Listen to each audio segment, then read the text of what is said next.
All right, guys. So this is mastering. This is going to be your mastering objection seminar, which, in my opinion, it's very important to me. It's probably the most important thing you're going to be doing in real estate because if you don't know how to master objections, you can't close deals, and it doesn't matter how good your scripts are until you get this piece. You won't feel comfortable when you're going into listing appointments, buyer appointments, and this is something I've wanted to do for a long time. So I'm super excited I get to do this with you guys today. And this is a master skill set, I would say. Once you learn this, everything else opens because it doesn't matter what business you're in. You can master objections in real estate. You can master objections with your wife, your husband, your girlfriend, your boyfriend, your cousin, the person you don't like seeing at Thanksgiving dinner. You can probably master objections with them too. So we're going to dive right into this. So you must become a master at handling objections. So if it's prospecting, building rapport, creating interest, but I would also add to this slide, be interested, demonstration, presentation. So you got to be, if somebody asks you a question in here, you have to be able to handle that. Now, when you're proposing or you're doing a proposal or a trial close, hey, you might be doing this early into, hey, after we meet today and we sign the agreement, they might say, well, slow down. We're not signing anything today. And you're saying that, and I'm with you, and I wouldn't want you to sign anything, and unless, of course, you saw value in it. Determine wants and needs, which this thing's huge right here because until you know their wants and needs, once again, you're going to get to the listing presentation or you're going to get to the buyer seller appointment. And if you don't know what they want and what their needs are and what the differences are between the wants and needs, for example, can you live with a smaller backyard or do you need to have a bigger backyard? Which is it? And you're probing through those questions to figure this out. Can't close sales. You can't convert if you can't convert objections. And you can't grow income. So I don't care what class you pay for. I don't care what marketing you pay for it. Unless you're the closer or you have somebody on your team. And if you can't close, it's okay. But you just need to know you need to have somebody on your team who can close for you, depending on what that looks like. So you're getting killed by objections. Not having the answers to this and not knowing how to answer these is costing you the 6 figures or more of whatever you guys want to be making every year. Just looking. Price is too high. I'm not buying. And even I like to add, I'm just looking right now. This is the perfect time for I'm just looking right now. I want to buy in the next 6 months, but I just got pre-qualified, but you're not sure what you're really going to do with that. And the thing I would add onto this is educate them. Hey, where do you see the market going? You're the expert. You're the expert in real estate. If I know once the interest rates drop, there's been all this up and down buyer pent-up demand going on in the market right now. If they decide to wait, well, now they're competing against the 30 other million people that are going to go into the buyer's pool, and they're going to get priced out. So I'm just educating them on this information, and then they'll come to their own decision like, no, I need to buy even if the interest rates are high because I don't want to be in a competition war. We're just shopping. I'm not the decision maker. I'm not the decision maker. Well, who is? Well, you need to be fact finding to figure out who this is. I'm not doing anything until spring or until January, until the holidays are over. And I'm with you, and I agree. And if I could get you top dollar before Christmas, would you consider selling? We have a better price from, and I agree with you, and we're not the cheapest. So I'm going to go through, I'm not going to answer all these right now, but yeah, I don't have time. Your terms are not good. I have bad credit. I have great credit. Once again, we can't do anything until your product does. Yeah, when you co-sign either way, it's like. Can you, yep, thank you. Your product doesn't have, we don't sign contracts. We don't need all of that. Please don't call back. And we're always following up. Following up is where the business is. I've had a home inspector call me maybe 15 times now. That guy has earned my respect because he keeps calling me. Give me one moment. I'll be right back. One moment. All right. Okay. Already over budget. Sometimes with this one, you're not showing them expensive enough products. They say they want to be between 500 and 600, but you need to be showing them 700, maybe 800. Send me testimonials. I have to think about it. We never make a rash decision. All right, steps to mastering objections. This is a big piece. So commit to being a master. You have to make the choice to say, hey, I'm never going to lose another deal to this objection again. Take responsibility for every objection. With this, I wouldn't just say this is every objection. If you get into your car today and you get in a car accident, you're the one who decided to drive, to buy that car, to leave at that moment. And when you got in that accident, even if you get fender bendered, you took that street, you made the decision to go down that path. You have to accept responsibility, not just for every objection, but for everything in your life. And what this looks like is, well, you're calling the expired listing, and all of a sudden they're asking you, well, where were you when I had my house listed? And I take full responsibility for that. And I'm just getting to you now, and then that puts the objection at ease, and then we can continue. Define what the objection is and not. Identify where objections take place. What's this mean? Is it happening in the fact finding? Is it happening in the greeting? Is it happening in the demo? Is it happening when you're going to close? If you do your part in fact finding, and I mean, you can get objections anywhere, but as you start to get them and as you're progressing through everything you do, if it's from cold calling to the closing, you need to master being a copious note taker, which I am, not because I love taking notes. I do it because I don't like making the same mistake twice. I like learning and I like progressing. So with all those things, if you go to close somebody and then you go to give them the paperwork, have you heard enough to make a decision? And they say no. And then all of a sudden you miss some things in the fact finding, which was the whole reason why they were selling. And then now they're saying, well, I'm not sure, if now's the right time. Well, you should have got if now was the right time when you went to give them a cold call, or that should have happened way earlier in the sales process. So by now understanding the sales process, you're going to be able to say, oh, I made a mistake. But then you'll catch it next time. So now when you're asking questions, you're doing a better job asking questions. The other thing I'm going to say about this, because I heard this, towards the end of my call, and you're not going to hear this from many people, but there's the whole mindset that comes to I can't lose, I can't lose, I can't lose, I can't lose. My dad taught me to never lose. My mom taught me never to lose. If I lose, I'm a loser. No, when you lose or you make a mistake, you're learning, and you have to give yourself permission to fail, because you have to keep falling and falling. You might have to lose 10 deals. The whole point of role playing every day is so that doesn't happen. But if that's what it takes for you to learn it, but once again, once we come to take responsibility for every objection, it wasn't that the seller was hard. It's just they were better than you. You have to commit to being a master and be better than the seller. You're the professional. You're the expert. You see this shit every day. Or if you don't see it, it's because you're not getting enough appointments to be able to see it. But almost in anything and everything you do, there's going to be a routine or a pattern that happens, and it's up for you to identify that. And this all happens through your alertness, through your practice, and then once again with copious note taking. Where did I lose the deal? Where did I fail? And the best feedback is failure. And I understand this. I might miss it, and lots of people don't like to do it because it's an ego thing. Oh, I never lose, but the more you get focused on, oh shit, I lost that wholesale, I lost this. I wasn't willing to ask them the question. Okay, I wasn't willing to ask them the question. Well, what's that mean? You have to ask the next question no matter what, and you have to have the courage and the bravery to move past that. So the next time you can seal that piece, and now you can progress. Work on objections every day.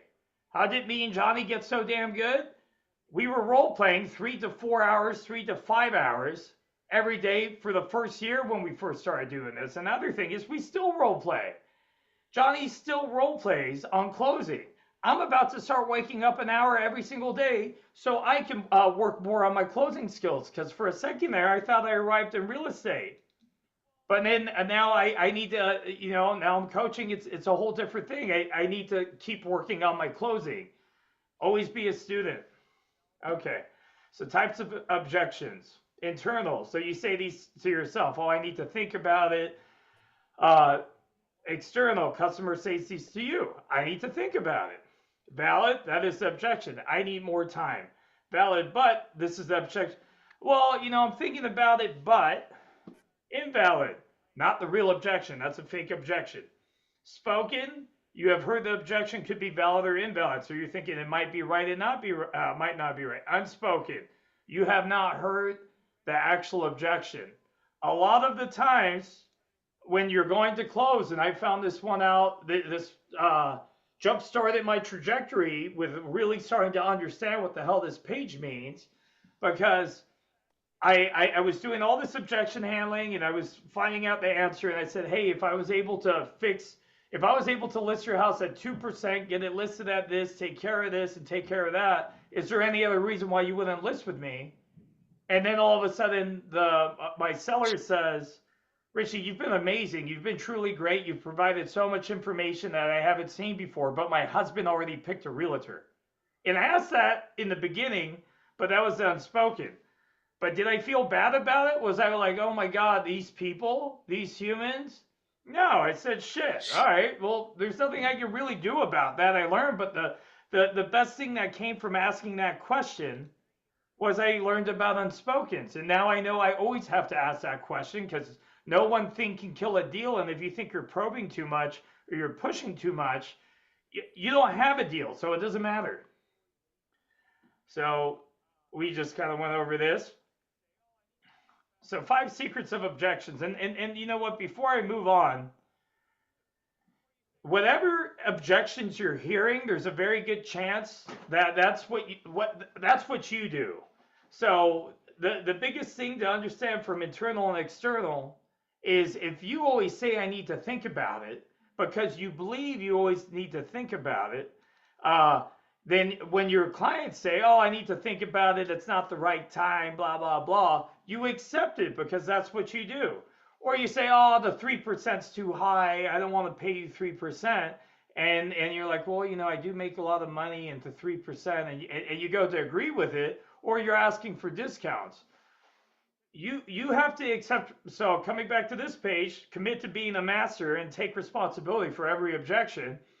You have to take full responsibility as, the universe, God, whatever. As you start to think, I always ask for discounts, and then all of a sudden you're sitting there at the listing appointment and you're trying to get a 3% listing, and they say, hey, will you do this for me for 1.5%? And it's because you need to understand, yes, that can happen sometimes, but also, 2, do you always ask for discounts in your life? Or you always just waiting for the free things? Because if that's what you do and you're getting that in your objections when you're going to close people, there's a good indication that you're probably saying these objections to yourself. So that's why you're okay with them. All right, so we're going to go down here. And I just kind of went over some of that stuff, but 5 secrets about objections. Secret 1, you're the creator of every objection and must take full responsibility for the customer's objection.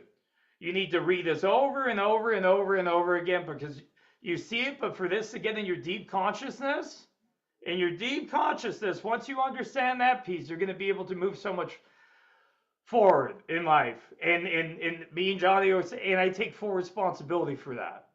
Even if it wasn't our problem, you still do it anyways, and then you can move forward. 5 secrets about objections, the unspoken. This is why you have to probe and you have to ask questions. It's not about being nice. It's not about I don't want to invade. I don't want to be like, the word salesy to me is just crazy. When I hear that word, I'm like, it's a pattern interrupt for me. Because I know with sales, I can't put a gun to your head and tell you, hey, sell your house. That person has to want to sell their house. So the thing is, the most dangerous objection is unspoken. What question can you ask that's going to be able to get you into a conversation where you're not wasting time, you're not bullshitting, hey, Mr. Seller, you told me this is all you needed to do, this, and this to get your house listed, but now you're saying you don't want to list the paperwork. There's got to be something else. There's got to be something else. What's going on, man? You can tell me, it's okay. And being able to say that, but you're only able to say that from practicing.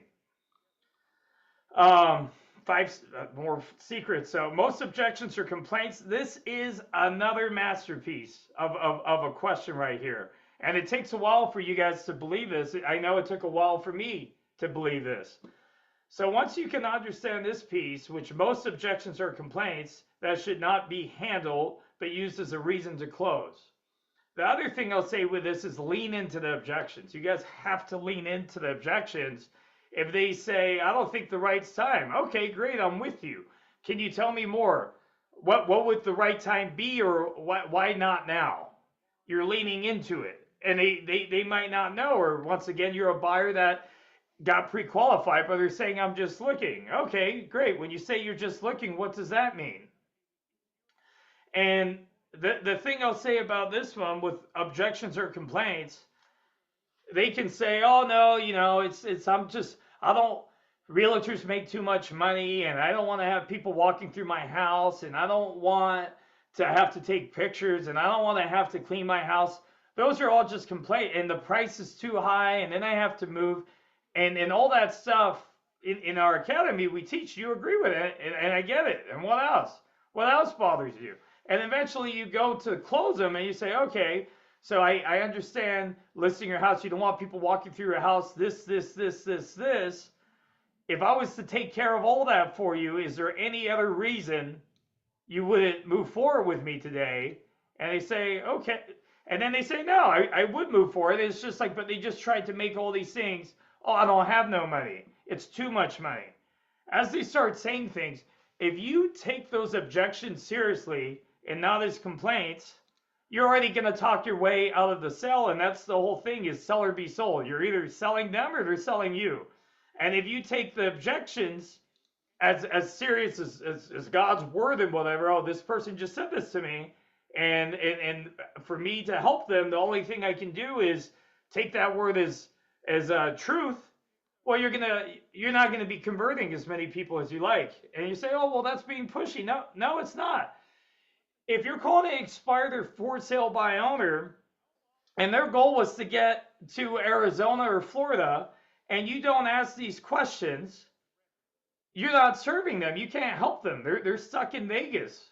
You're the life vest. You're the life raft trying to help them. Okay, so here we go. Objections are never a reason not to close or stop working your deal. What's a good way you could use this as an example?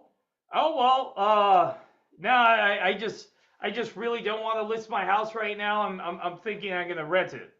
I'm thinking, and then you could, so coming back up here, you can lean back into the objection, which would be here, used as a reason to close. You come back here and they say, okay, well, so why are you selling the property in the first place? Like, do you want to rent it out? Because I've closed lots of deals by saying, somebody says, oh, I just don't want to list my house yet and do this. Well, there has to be a reason why the hell they listed their house. They're probably a tired landlord. And then you ask them the question, well, do you actually even want to get this home? Do you want to rent your property out? And they might say, no, I want to rent it out. You lean into it and you keep running the track. There is an expired listing I got where the guy said, and this is a whole nother topic, another thing we teach is the power of agreement. I called him, I said, ring, would you like a cash offer? And then I told him on the phone, the cash offer is probably going to come in low, but I do work with different investors, and I do have off-market buyers that might be willing to buy your property. The whole time, from the initial phone call, the guy was saying, no, I'm not going to list my house. I'm not going to list my house. I'm not going to list my house. I'm not going to list my house. I don't want anybody walking my house. If I would have taken them as truths, I would have never gotten the listing. But I just kept it, I'm with you, and you don't need to list your house, and I get it. And I get it. And we're going to get you. But I knew once I got to the appointment, and this was over the phone, that I would be able to say, well, I am going to send your house. I'm going to take a video. I'm going to send it to all my clients. And I know you don't want anybody walking your house. But if you do want to get this thing sold and you can't sell it because the guy was looking at Open Door and I was just trying to serve this guy and help him in whatever way made sense. I said, hey, I can show your house on Saturday from 10 to 2, just once a week, and it's after people have been pre-qualified, and I can give them the information to walk other properties, because it was a condo, that are available, and that ended up working. But if I would have been like, oh my God, he just said no to me, I'm a sad, pouty agent now, and I'm not going to get to list his house, I would have never gotten in that situation. 5 secrets about objections. There is only one objection, never more than one ever. What's this mean? So they say, oh, well, no, I think it's the time. Okay, when you say it's time, what do you mean by that? Well, it's just not time to list my house yet. Okay, so if I could handle time, there wouldn't be anything else. Well, no, actually, I would need to talk to my wife. I would definitely need to talk to my wife. Okay, so I'm with you. I'm agreeing right now. Can you tell me more about that? Well, my wife, she's I'm not sure if she wants to sell anymore. Okay, great. I'm with you. Can you tell me more about that? Once again, I just said the same thing. Well, she's not sure if she wants to move with her sister anymore. Move in to be closer to her sister. Okay, I got it.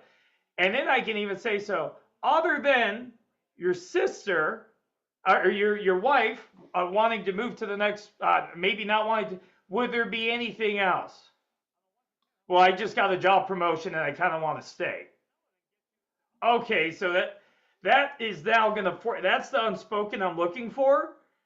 And then now I'm going to go ahead and start fact finding with that. All right, well, if you did sell and you got the promotion, because he didn't tell me no right there. He just said I got a promotion and I might want to stay. Okay, great. With that promotion, tell me more about your house. Do you love your house?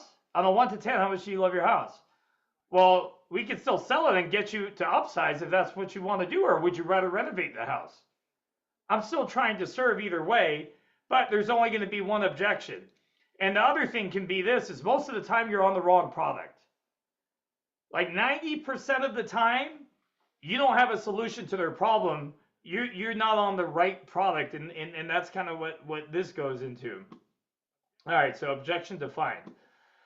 A reason or argument offered in disagreement, opposition, refusal, or disapproval. The act of objecting, opposing, or disputing, a ground or cause for objecting, a feeling of disapproval, dislike, or disagreement. Nothing here says no. You guys see that? Nothing here says no. It says disapproval, opposing, disputing, objecting, a feeling of disapproval, dislike, or disagreement. It doesn't mean no. And then here we go. So sales objection defined. Defined as a statement or questions raised by the prospect which can indicate an unwillingness to purchase. The objections include price, terms, legal, product, timing, the company, you. Who's the most important person in a sale other than the person who is the seller of the buy is you. And the big thing, since it has you in here, is once you guys realize people do business with people that they like, know, and trust, you get to leverage yourself so much. That's why people are talking to you. It's not because of your company. It's not because of Keller Williams. It's not because of Remax. It's not because you've been in real estate for 25 years. It's because of you. They like your temperament. They see something in you. The competition, economy, third-party data, confusions, or lack of information. So objections can be about price, terms, contract, the company, you. Let's go with this one real quick. Do you trust me? You can say this at a listing appointment. Do you trust me? And they say no. Okay, great. Can you tell me more about that? What is it that you haven't heard for me to make a decision? Yeah. Competition, and then I'm just going to keep going. But this you part, once again, coming back up to like slide 3, if you commit to being a master and you commit to mastering objections, and you work and you're a little bit likable, just a little bit, this should never be a problem. But once again, you got to be prepared and you got to be ready to do your job and give value. Competition.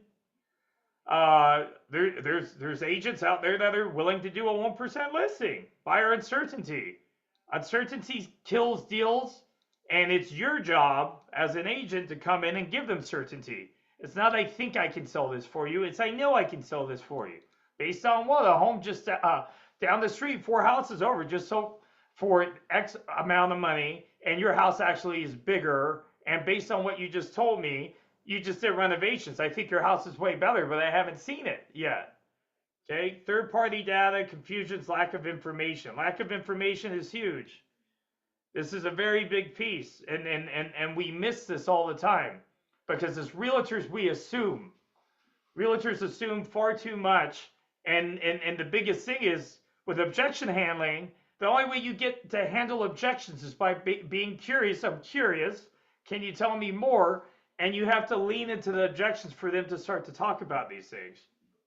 So here's now more so the process we use, which is all of you guys can learn this. All of you can learn this, and the thing is, it just takes practice, and the only way you learn this is by role-playing every day. Steps to determine valid or invalid objections. First, you have to listen. Okay, hey, well, why would you sell right now? Well, it would be this. Well, why wouldn't you sell right now? Well, traffic right now, or I have a lot going on in my life, or my health, or whatever's going on. Acknowledge. Okay, great. So, so sorry to hear you're having not the best luck of health right now. Isolate. Is it just your health that's causing you to want to sell right now? Validate to determine real objection. So the next thing would be, is it just your, so that's the validation part. Is it just your health right now that's stopping you? No, well, I'm actually not sure where I would go. Now determine what type of determine what type of objection. Tie down. There can only be one objection. What does this mean? This means, okay, so you believe I'm the right man for your job. I can sell your house. I can do this. But the only reason why you're not going to list today is because you need to have $1 million and the neighbor's house is $800,000. Absolutely.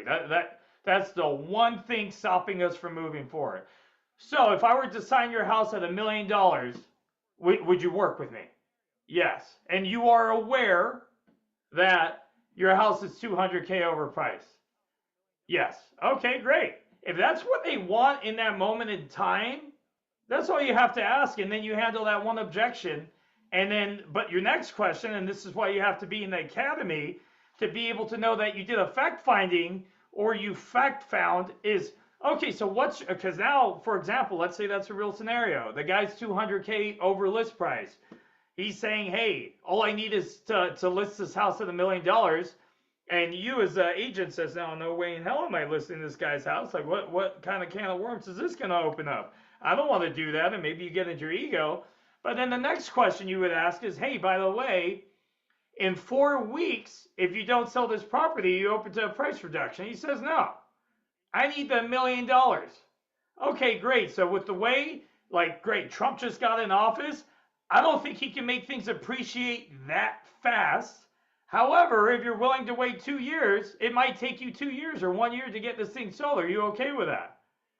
Yeah, I'm completely okay with that. Okay, then fine. He knows what the hell he's in for. There's a very good chance, though, if he's listing his house and you're doing the power of agreement, and all of a sudden 3 or 4 months down the road happens, and you're talking to him, you're giving him market updates and all these things, he's going to say, you know what? I don't want this to take 2 years. Gil, what do you think? Gil, Chris, what do you think I should do? Daphne, what do you think I should do? And that's going to happen, but you have to know that you seeded that early into the conversation, because what's going to happen if you don't get that listing? Well, somebody else is going to go ahead and get that listing, and if that's all they're saying, why would you stop yourself from getting the listing? Because now you can market yourself to the whole neighborhood. Hey, I just got this $1 million listing. The target isn't always the target, but hey, you're the guy who just got it. And shit, if you want to go talk to the neighbors, and they're like, oh, hey, I saw that house. It looks nice. It's a bit overpriced. And Me, honestly, I would probably say, yeah, I know the seller's a little bit crazy, but I'm the right man for the job. Uh, and then you go, well, hey, have you ever considered selling? So now we're going to get through the actual process, which for some of you are very good at listening, and you have like psychologist type personalities. Some of you guys are going to need to work on this, and I find most of the time, the majority of you do need to work on this, which is the listen aspect. Let me write this down. You call somebody, ring, ring. Hi, is this John? Hey, John, are you still thinking about selling your house? No, I'm not thinking about selling my house. Okay, John, if I got you $800,000, would you consider selling your house? You can get me $800,000? Yeah, okay, great. Hey, John, can you tell me the condition of the property? Yeah, it's okay. Hold on, John. I'm writing. Let me write this down. Oh, thank you. Thank you, Richie. Please tell me. I got it. These are all you're listening. I got it. They're talking. I got it. Okay. And then you had the bad agent. And what else happened? This line is gold. This line makes you all of the money. Gets you all of the honey. Gets you the queen bee. Tell me more. If you could say I got it and then tell me more, what's the best way to handle the objection of, oh, I'm working with an agent or I have an agent and you find out they haven't signed anything yet? Okay, great. Can you tell me more about that? How'd you find this agent? Have you formed a blood pact with that agent? If you haven't formed a blood pact with that agent, if that person hasn't been serving your family for the last decades, 10 decades, you might be able to help them. Sometimes these people have signed a blood pact with their agents, or they've been helping their family for years. And the thing is, well, you say, well, how do I overcome that? You don't. You can't close everybody.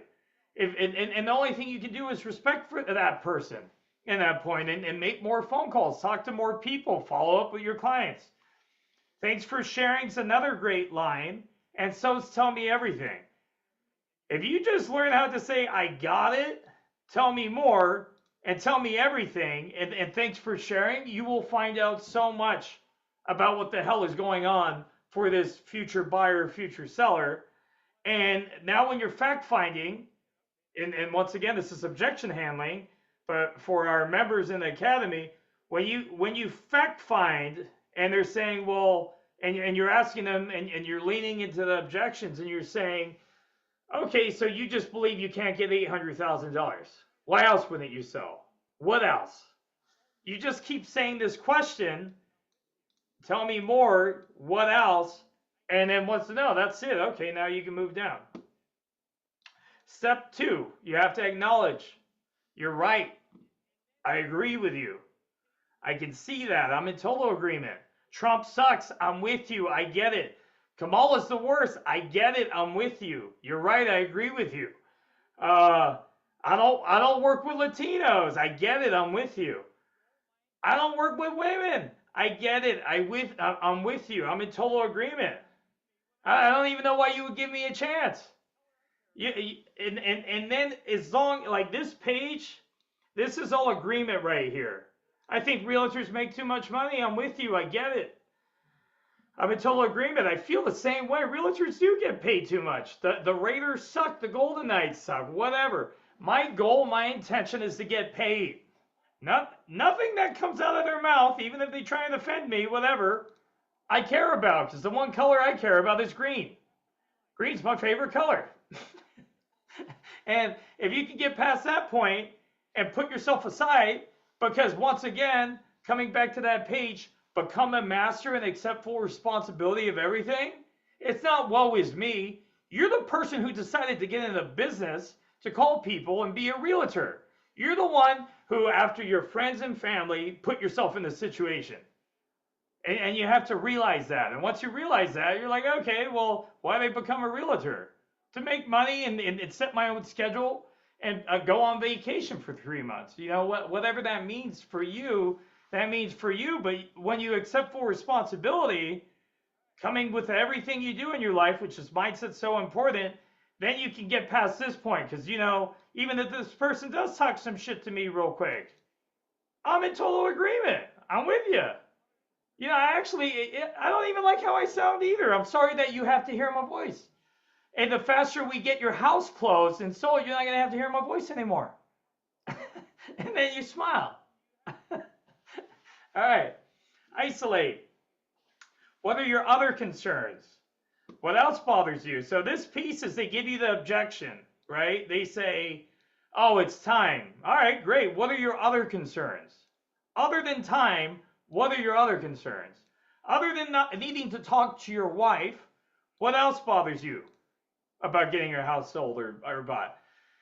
Do you have any other reason or of moving or not moving forward?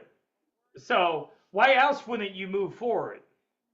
Well, we want to wait until June. Okay, great. Can you tell me, and now coming back up, can you tell me more about June? Do you have any other concerns?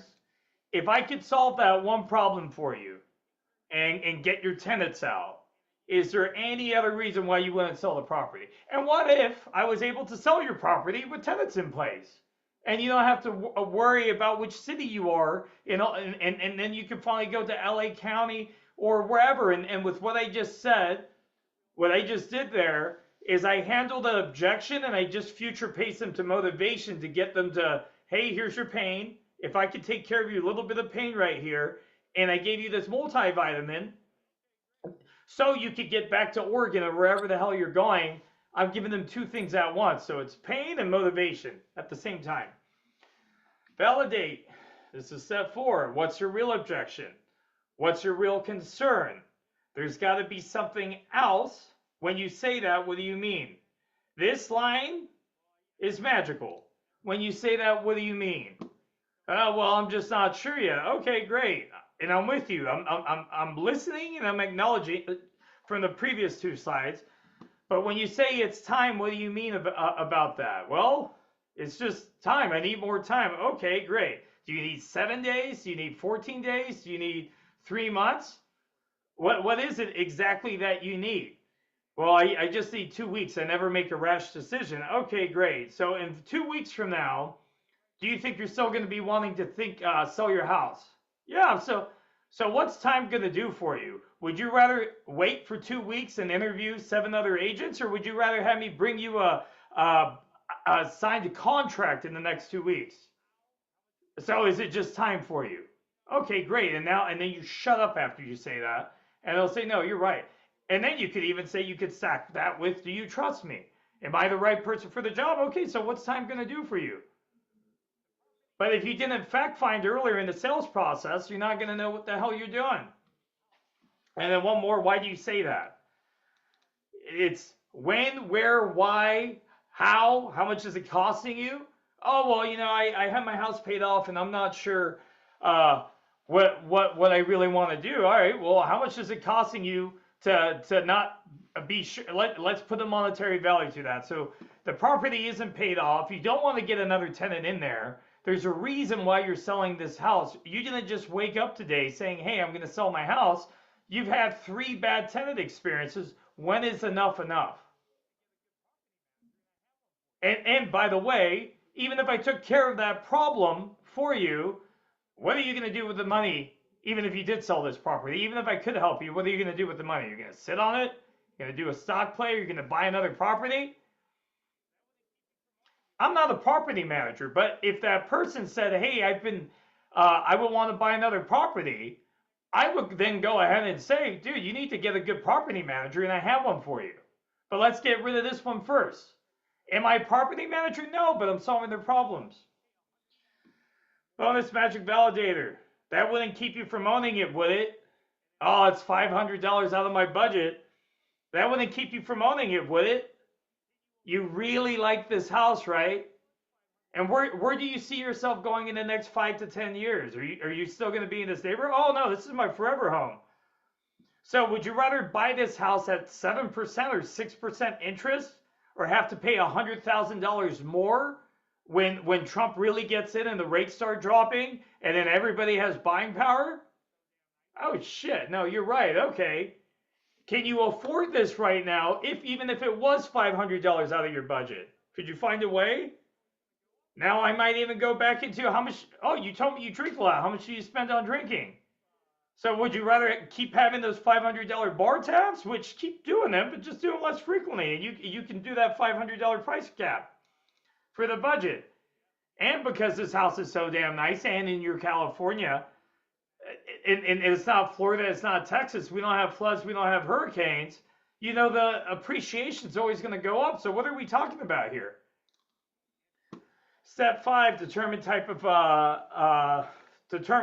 what type of objection they're saying. Heavy probe. You have, as Johnny likes to say, you have to be a chismoso about it, which I don't speak Spanish and I am brown and it's okay. But why do you say that? Well, I need more time. Why do you say that? When you say that, can you explain? What do you mean? Anticipate hostility. Like, this part took me a while to learn. You need to know when you lean into the objection and you say whatever. Why do you say that? Okay, how'd you come up to 800,000? How'd you come up with that number? And then they're gonna say, well, they're gonna go into their story. Once you know that, and this is why I keep saying you have to lean into the objection. And as a fighter, I know eventually at one point he's gonna throw a jab at me, and I lean into it, and I slip, and then I hit him in the body with a liver shot. There's an opening. Every time they give you objections, it's not like, oh my God, I'm not the type of person who says that. I don't like being mean. I don't like being too pushy. Well, you don't like getting paid either. You don't like making money. You don't like serving your family. You don't like doing anything else. That's what you're saying. So if you do like your family, you say, no, I love my family. I love doing this, and I love going on vacation with my family. I might have to get a little bit uncomfortable and do something I'm not used to doing, because based on results, what I've been doing up until this moment hasn't been happening for me. And if you want to have that mental argument with yourself, just look at your life and do you have what you want? And if you don't, you have to do something different. And they got you to where you are now, but you have to be willing to probe.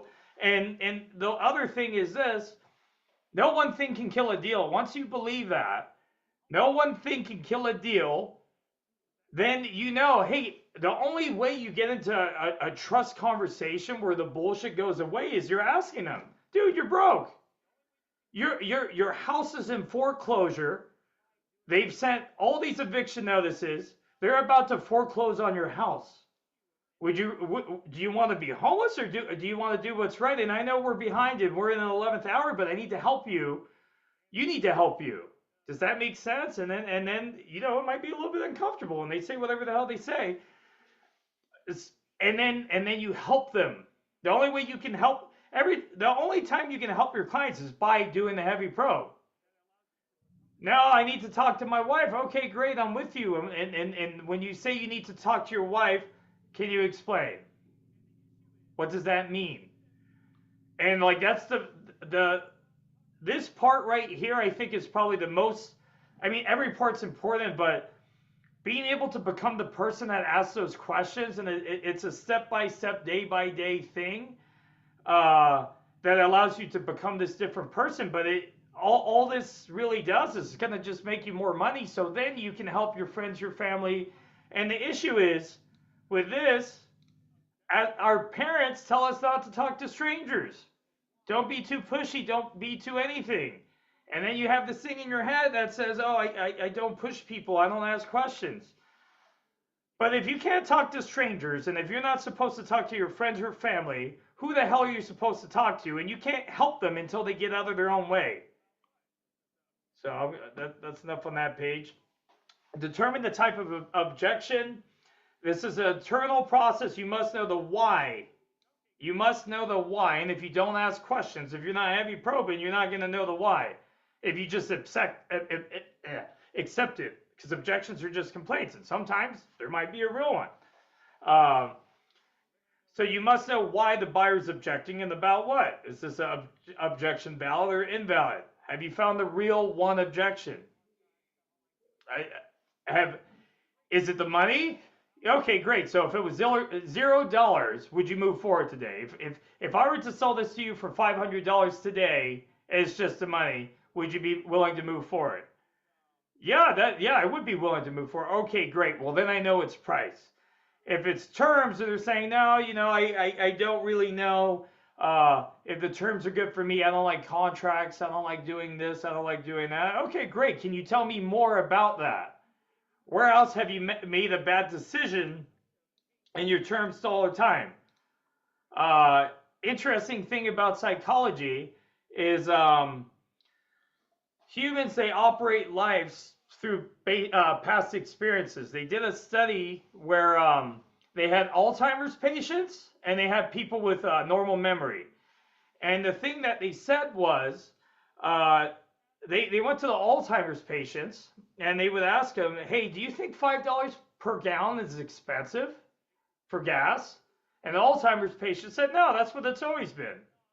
Well, then they went to the normal older people and they said, hey, do you think $5 is expensive in gas? And they said, yeah, are you kidding me? When I was a kid, it was 37 cents. And what's the reason they had that? They anchored initial price from what they remember.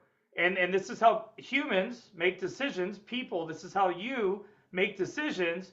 Is no, I don't want to be burned again. I had a coach I didn't like, or the last program I used didn't work. The terms just, I don't do terms, I don't do contracts, but this is all based, I need more time. Okay, when you say you need more time, when's the last time you made a decision like this? What happened when you made a decision this big? When's the last time you purchased a house for $700,000 or $1 million? Oh, I never have. Okay, so we're in new territory. Can you tell me what's going on in your head? Once again, I'm just seeking to understand in everything I'm doing. Close or handle so step 6, close or handle. Unless you ask or you lean into objections, you're not going to be able to do either one of these. Have you heard, and here we go, have you heard enough to make a decision? Is it a yes? Is it a no? There's only 3 things that are going to happen today. Either 1, you're going to move forward. 2, I'm going to say I don't want to work with you. Or 3, we're going to have a great meeting and wait, no.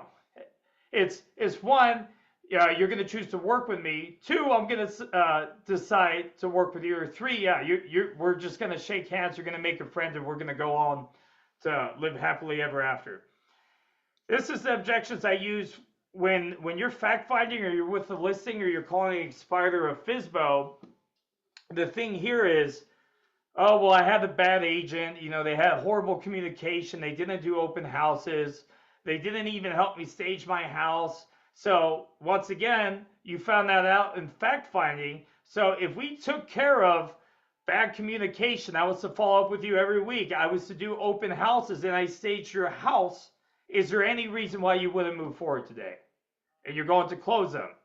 And the only way you can close them is by handling their objections, which means you need to be able to ask questions, because if you don't know what the hell is on their mind, and they're just saying, oh, hey, yeah, come over to my house, I'm thinking about listing my house, and you don't know the reason behind what they're doing, when they go ahead and they list a house, and all of a sudden 3 days later they give you a call and say, no, by the way, I don't want to sell my house. Can we cancel the contract? And then you're sitting there thinking, what the hell happened? It's because you didn't fact find. You didn't find out whatever their objections are. Because the thing is, that seals the money in your bank account. The 90 days out from when you get the deal is handling out all their objections. Same thing with the fitness trainer. You go to the fitness trainer, hey, I want to lose some weight. I want to do this. I want to do this. If I was to put a diet plan for you, if I was to put your workout for you custom, and there was nothing you had to do, and I had a step-by-step plan, is there anything that would stop you from moving forward? Well, I don't eat meat, so I'm not sure how I'm gonna be able to hit the protein requirements. That's great. I'm glad you asked that, because I have this vegan protein or whatever the hell. I also have a so other than that's a funny example I use. Other than the vegan protein and this, is there anything else that would stop you from moving forward? Well, I actually think it's expensive. Okay, great. So when you say it's expensive, what do you mean? Well, I've just never paid $2,000 for personal training. I've never done personal training, by the way, but this is the same thing, guys. I've never paid $2,000 for personal training before. And what's it costing you right now? How does having your body make you feel right now? And why did we meet today? That's a hard question. Because you know what it is doing it by yourself, but you just told me you wanted to lose 100 pounds, do this, and that's why we're here today. So, would there be any reason why you wouldn't move forward if I was able to take care of this, this, and this? No, you're right. Okay, great. Congratulations. Sign here, here, here, and then you move forward. But you have to be willing to talk to them that way, because the only way you can serve them to get out of their own way, because we know what your results are by yourself, based by yourself. And if you trust that person and you think they're the expert, and if you're the realtor, that's what you have to instill into these people: certainty and confidence. And you only get that, you only can go home and sleep at night saying, oh no, I asked them every question on earth. They're solid. They know me. I know them. I know exactly how they feel. I know I can sell their house. So drill for objections. Listen. Do not interrupt. Listen to duplicate. Nod your head. I'm with you. I get it. Acknowledge. I hear you. I understand. And I actually agree with you. This shirt is stupid. Why do those flamingos have guns on them? I don't know. I'm with you. Whoever made this shirt's an idiot. Whoever bought this shirt's even a bigger idiot. That would be like the second level of agreeing. Magic discount close. That wouldn't keep you from owning it, would it? Isolate, validate, probe. Is that your only objection? What else would keep you from moving forward? Probe to determine, type in only one objection. Determine what the objection is about: product, price, you, stall, valid, invalid, spoken, unspoken. And then close or handle. Can you close, or do you need to handle? Are you willing to move forward? No, I actually think I need to talk to my wife about this. Okay, great. When you tell me you need to talk to your wife, what does that mean? So if you close them, they're going to go great. But then in the close, they might throw, I need to talk to my wife. It's up to you to decide to handle that objection or not. You can be nice and say, okay, great. I don't want to be pushy today. And I'm going to let him say, hey, I need to talk to my wife. And you're going to leave it alone. Or, depending on what you want to do, and you want to say, hey, I get you need to talk to your wife. Is she on the same page with the decisions you make in your life?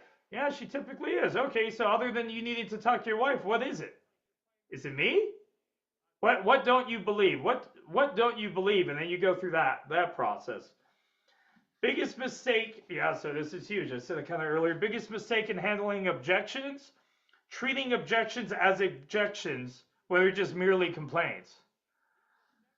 There's so many realtors that call, ring, ring. Hi, are you still selling your house? No, I'm not interested. Oh. And then it's like you're playing Mario on Super Nintendo, and you just jump. You're running across the thing, and then you're running, and then you miss the jump, and then you just die, and you go down the thing, or the big flower thing goes ahead and gets you. You need to know when you're calling people, these objections, most of the time, it's just bullshit. Like, and I'm with you, and I agree. And the thing that gets you to believe this is the power of agreement. Because I know once somebody starts telling me I don't have money, I know you have money. And the people who don't talk about not having money don't have money. They'll bring it up eventually, or it might be something else, and eventually you'll get to see that they don't have money or whatever that looks like. But it's just, once again, coming back to my story earlier, I'm not going to have anybody walk in my house. I'm only going to do a cash offer. I'm only going to do this. I'm only going to do this.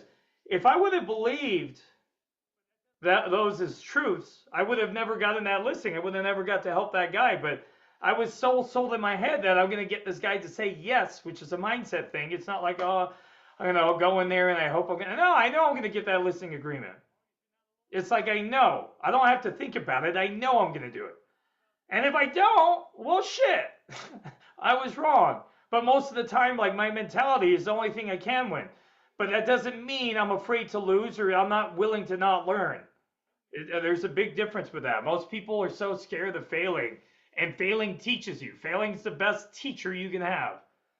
As long as you're not a little bitch about it. That's you can't be a little bitch about failing. And I've been very good at not cussing, but that's the thing where people get upset and a small rant.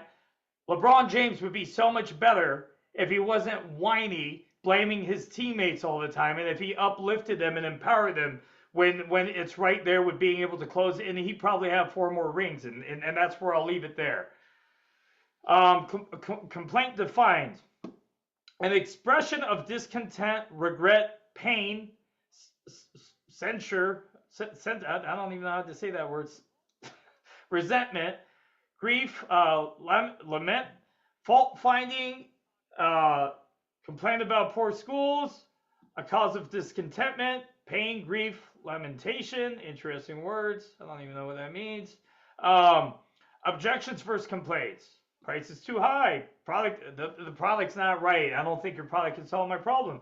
The term's too long. 6 months, 12 months, 3 years? How long am I going to be in this listing agreement? I need to talk to the decision maker. First place we look, price is too high. I don't want to make a decision. I don't want to buy this property. This is the first house we walked to.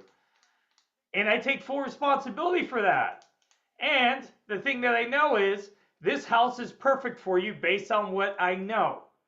You told me you wanted to entertain. You told me you wanted quartz countertops. You also told me I would hate for you to lose the house of your dreams because this is the first house. I should have brought you to 3 homes that you didn't like so you could understand. But now that's maybe a buyer consult.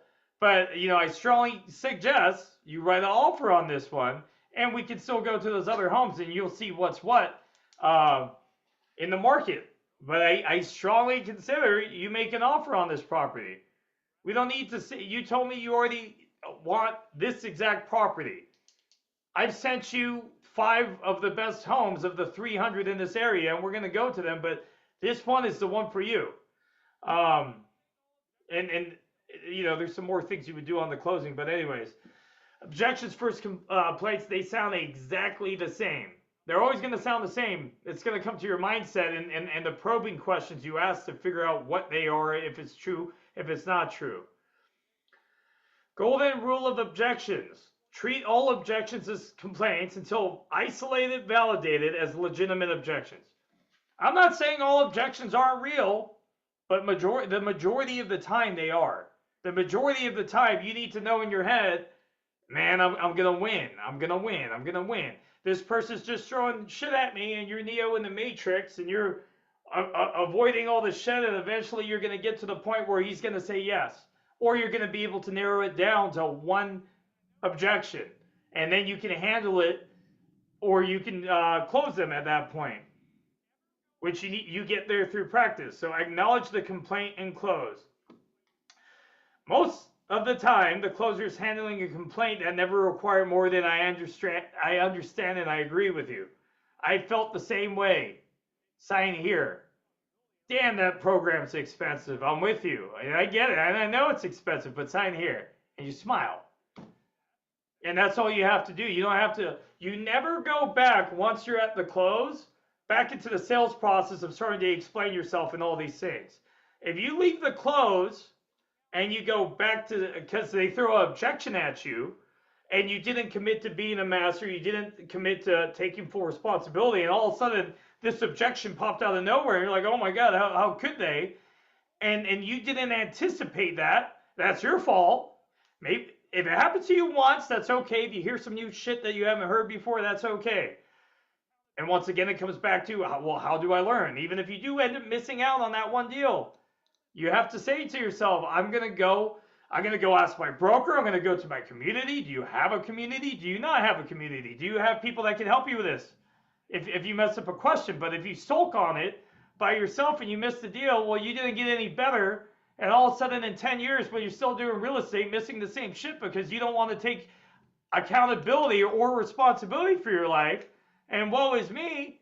Well, whose fault is that? It's your damn fault. It's your damn fault. Okay? So, I understand. I agree with you. I felt the same way sign here. Okay? Secret to handling objections. So we're about probably halfway right now. We're close. Hang in there, guys. Secret to handling objections. When you handle a mere complaint as a valid objection, you validate it and make it into something else that it's not. And even when you resolve it, you won't close the deal. So what's this mean? I'm not interested. Okay, click. You go to call them. Oh my God. No, they said I'm not interested. Click. They told me they have an agent. How am I supposed to convert that? Click. They told me they're not going to be buying for another year, and then that person buys in a month. But if you would have followed, oh no, they told me they're not buying for a year. Click. You need to know the majority of the time they're not real. Now, the same thing, because I used it as a story earlier. No, man, I'm in the hospital right now. I can't sell my house. I just got this surgery operated on. I had a kidney transplant, and I'm not even going to be able to do anything. Okay, when are you going to be better? And you know, I'm wishing you the best and that you go through your surgery, blah, blah, blah, blah, blah. Is 3 months, other than the surgery, is that a little stopping you from moving forward? But once you know you're moving around better, you're making your own coffee again, and you're doing these things, are you going to want to sell that property and move to San Diego? Yes? Okay, great. Now you have a real timeline, and something like health, I would say, is something that's pretty damn valid. And as they start to say things, but the most important thing is, you know, many or most of you, the biggest mistakes you're making, and we're on page 30, is you're not listening. You're just so worried about asking the next question or getting the house sold. And the only way you can start to handle objections is by that first part in listening. First things first. The first thing I do when I hear what appears to be an objection is treat it like a complaint until further validated as a real objection. This is a mindset thing. This is a mindset thing. And I called a FISBO guy. Guy turns out to be rich as shit. His sons are billionaires and all these things. And it was funny. The guy flips cars, he flips houses, he flips all sorts of things. And I tell him, well, you know, we could go back and forth because I was showing him off-market property. And he goes, I'm like, the seller's heart set on this price for this price.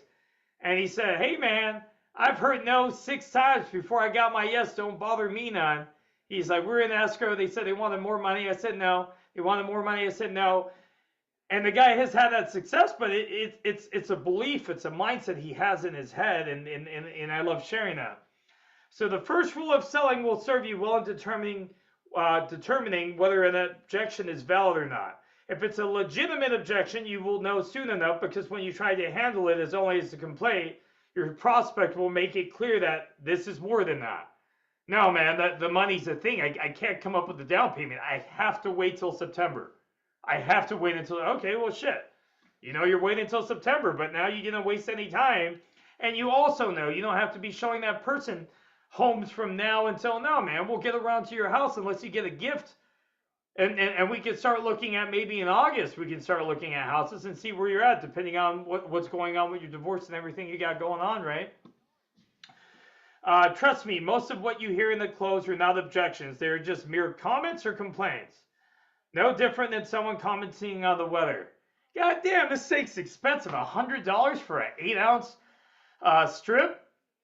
You knew that before you walked into the restaurant. But then you swipe the card, you pay for it.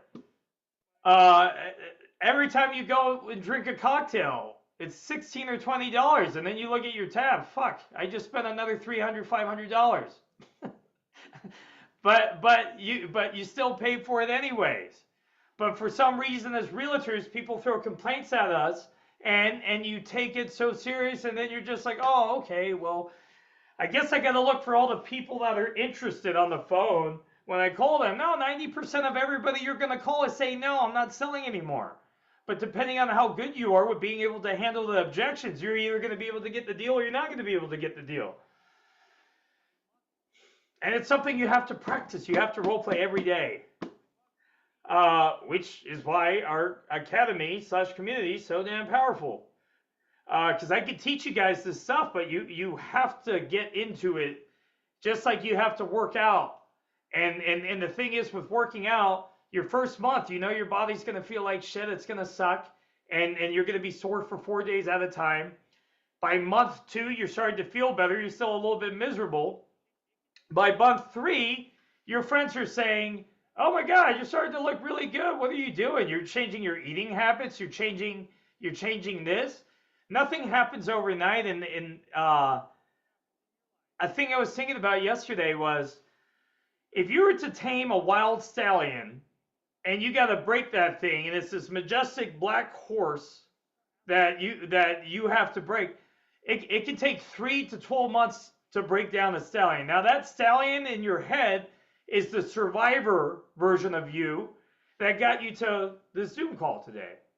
Is certain stories happened in your life, and the only way you're going to be able to start to ask these questions and start to do these things is, now, yeah, it is going to be hard in the beginning, but I'm going to start role playing. I'm going to start asking these objections. But unless you're playing with competent people that know what they're doing, you might as well just keep doing it by yourself. But you have to know you're going to have to face adversity. You're going to have to be brave, and it's not going to happen overnight. You're not going to, you try and say, "Oh no, I know what I'm doing.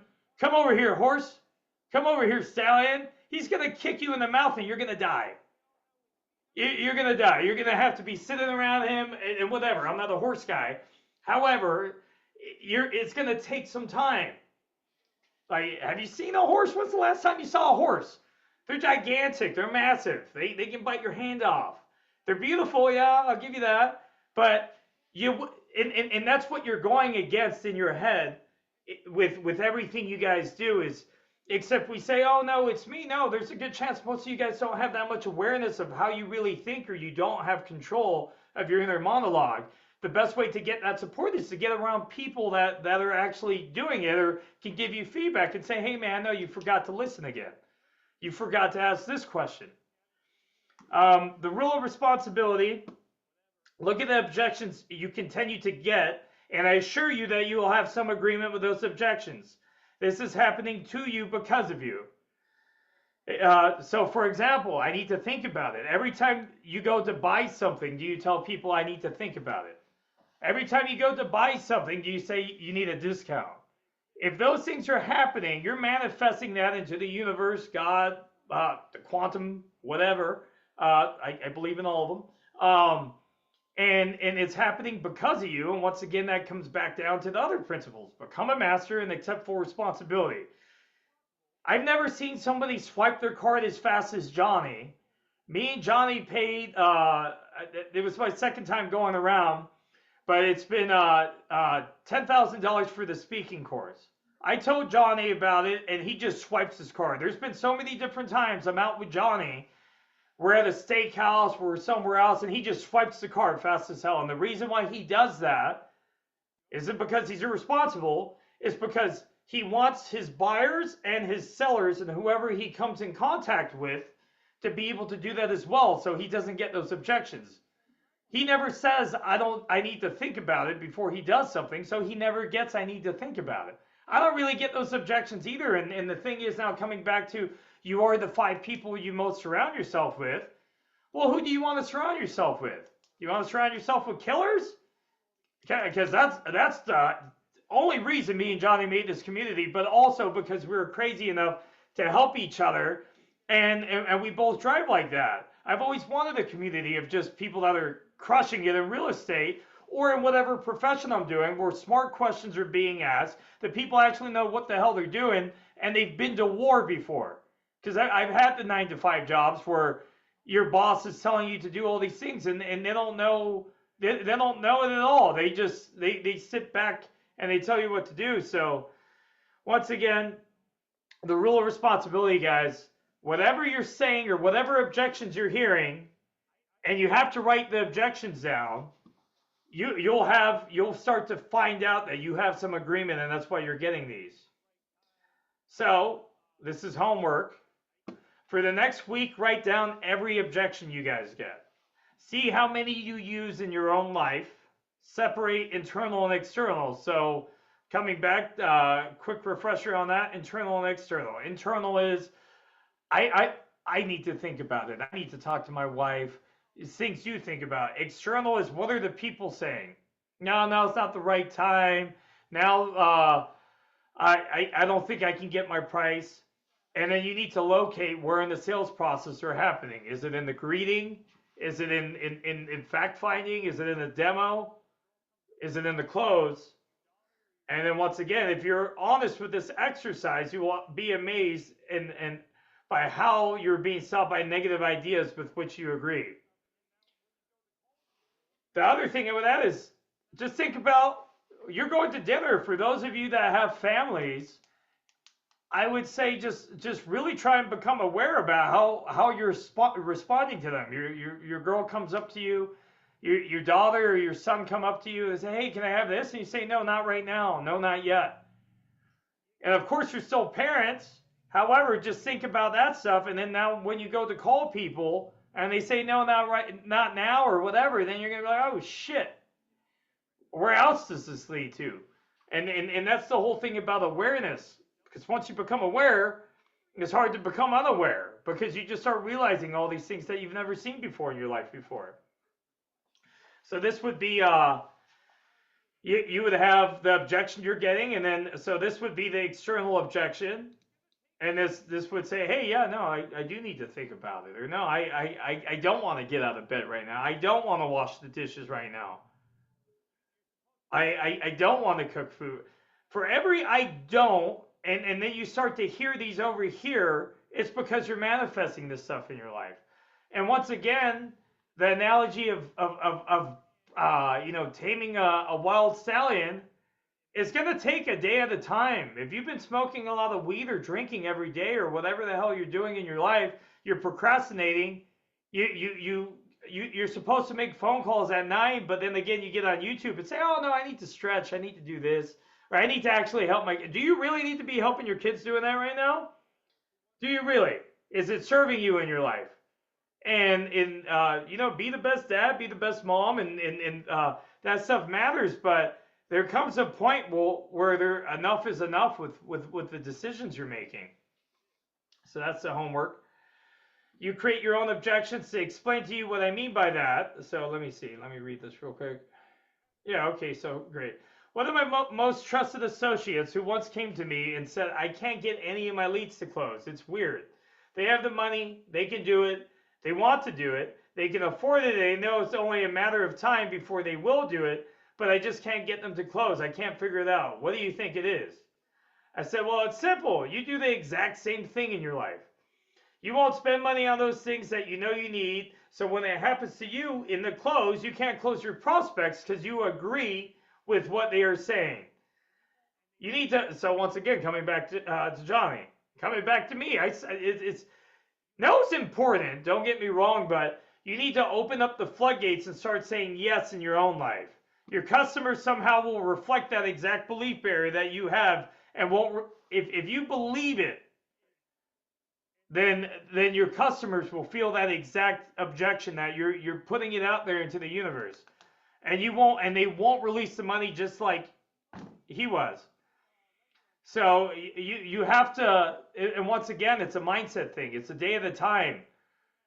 I'm like it's taking that full ownership. Like if you don't want to wait anymore, something that Carolyn's fantastic at is and one thing Angel's fantastic about is they go from they hear the idea and it's straight into implementation. They hear it and they implement. They hear it and they implement.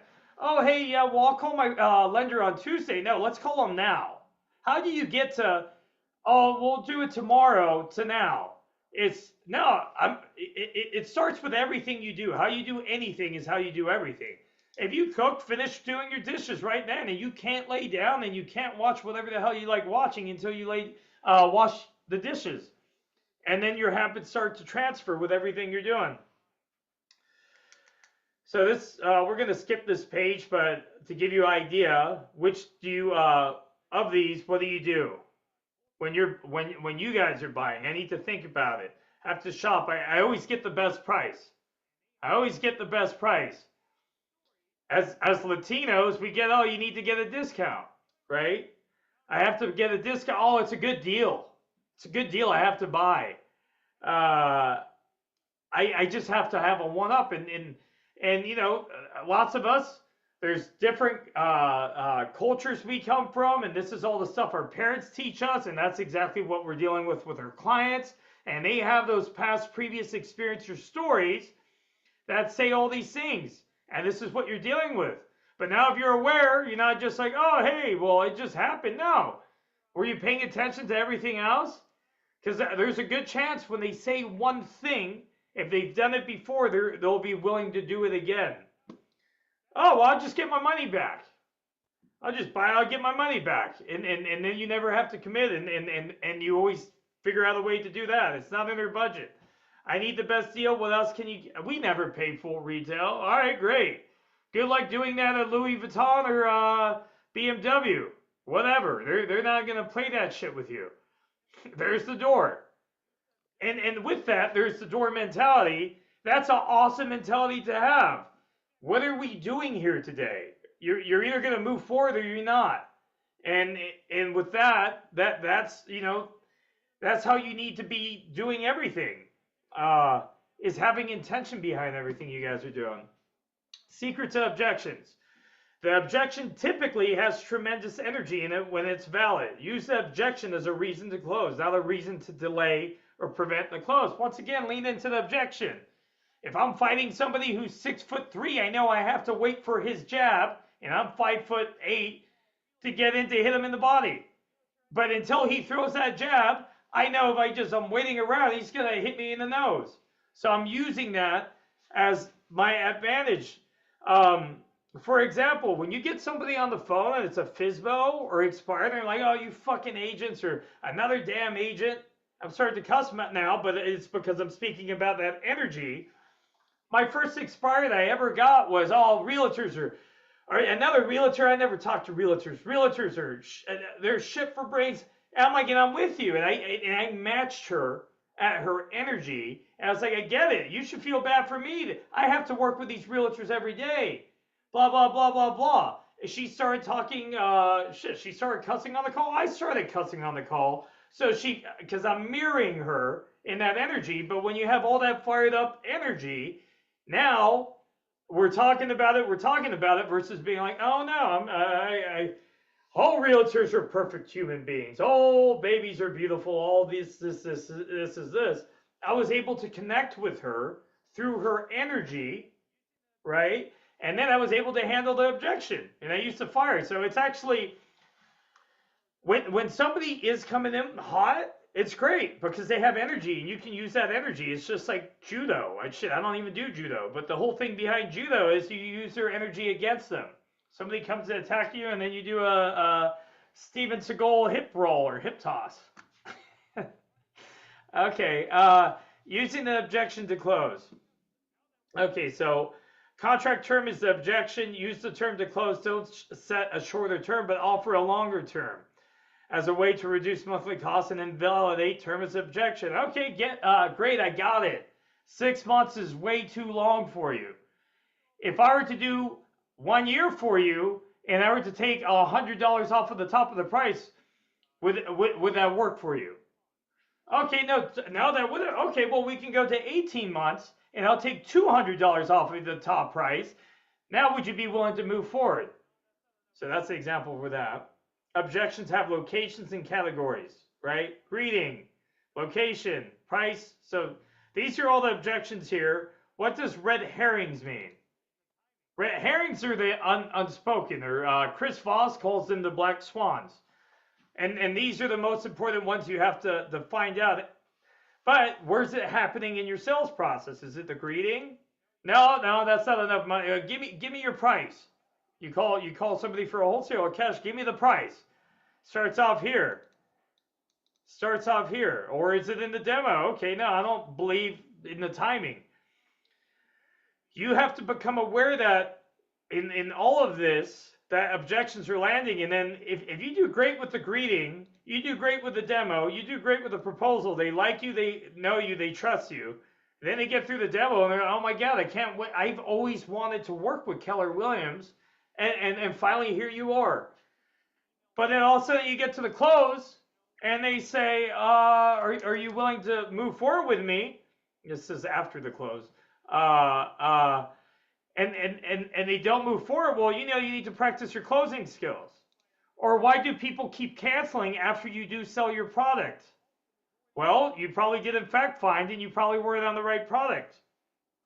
In an email, I hope this email finds you well.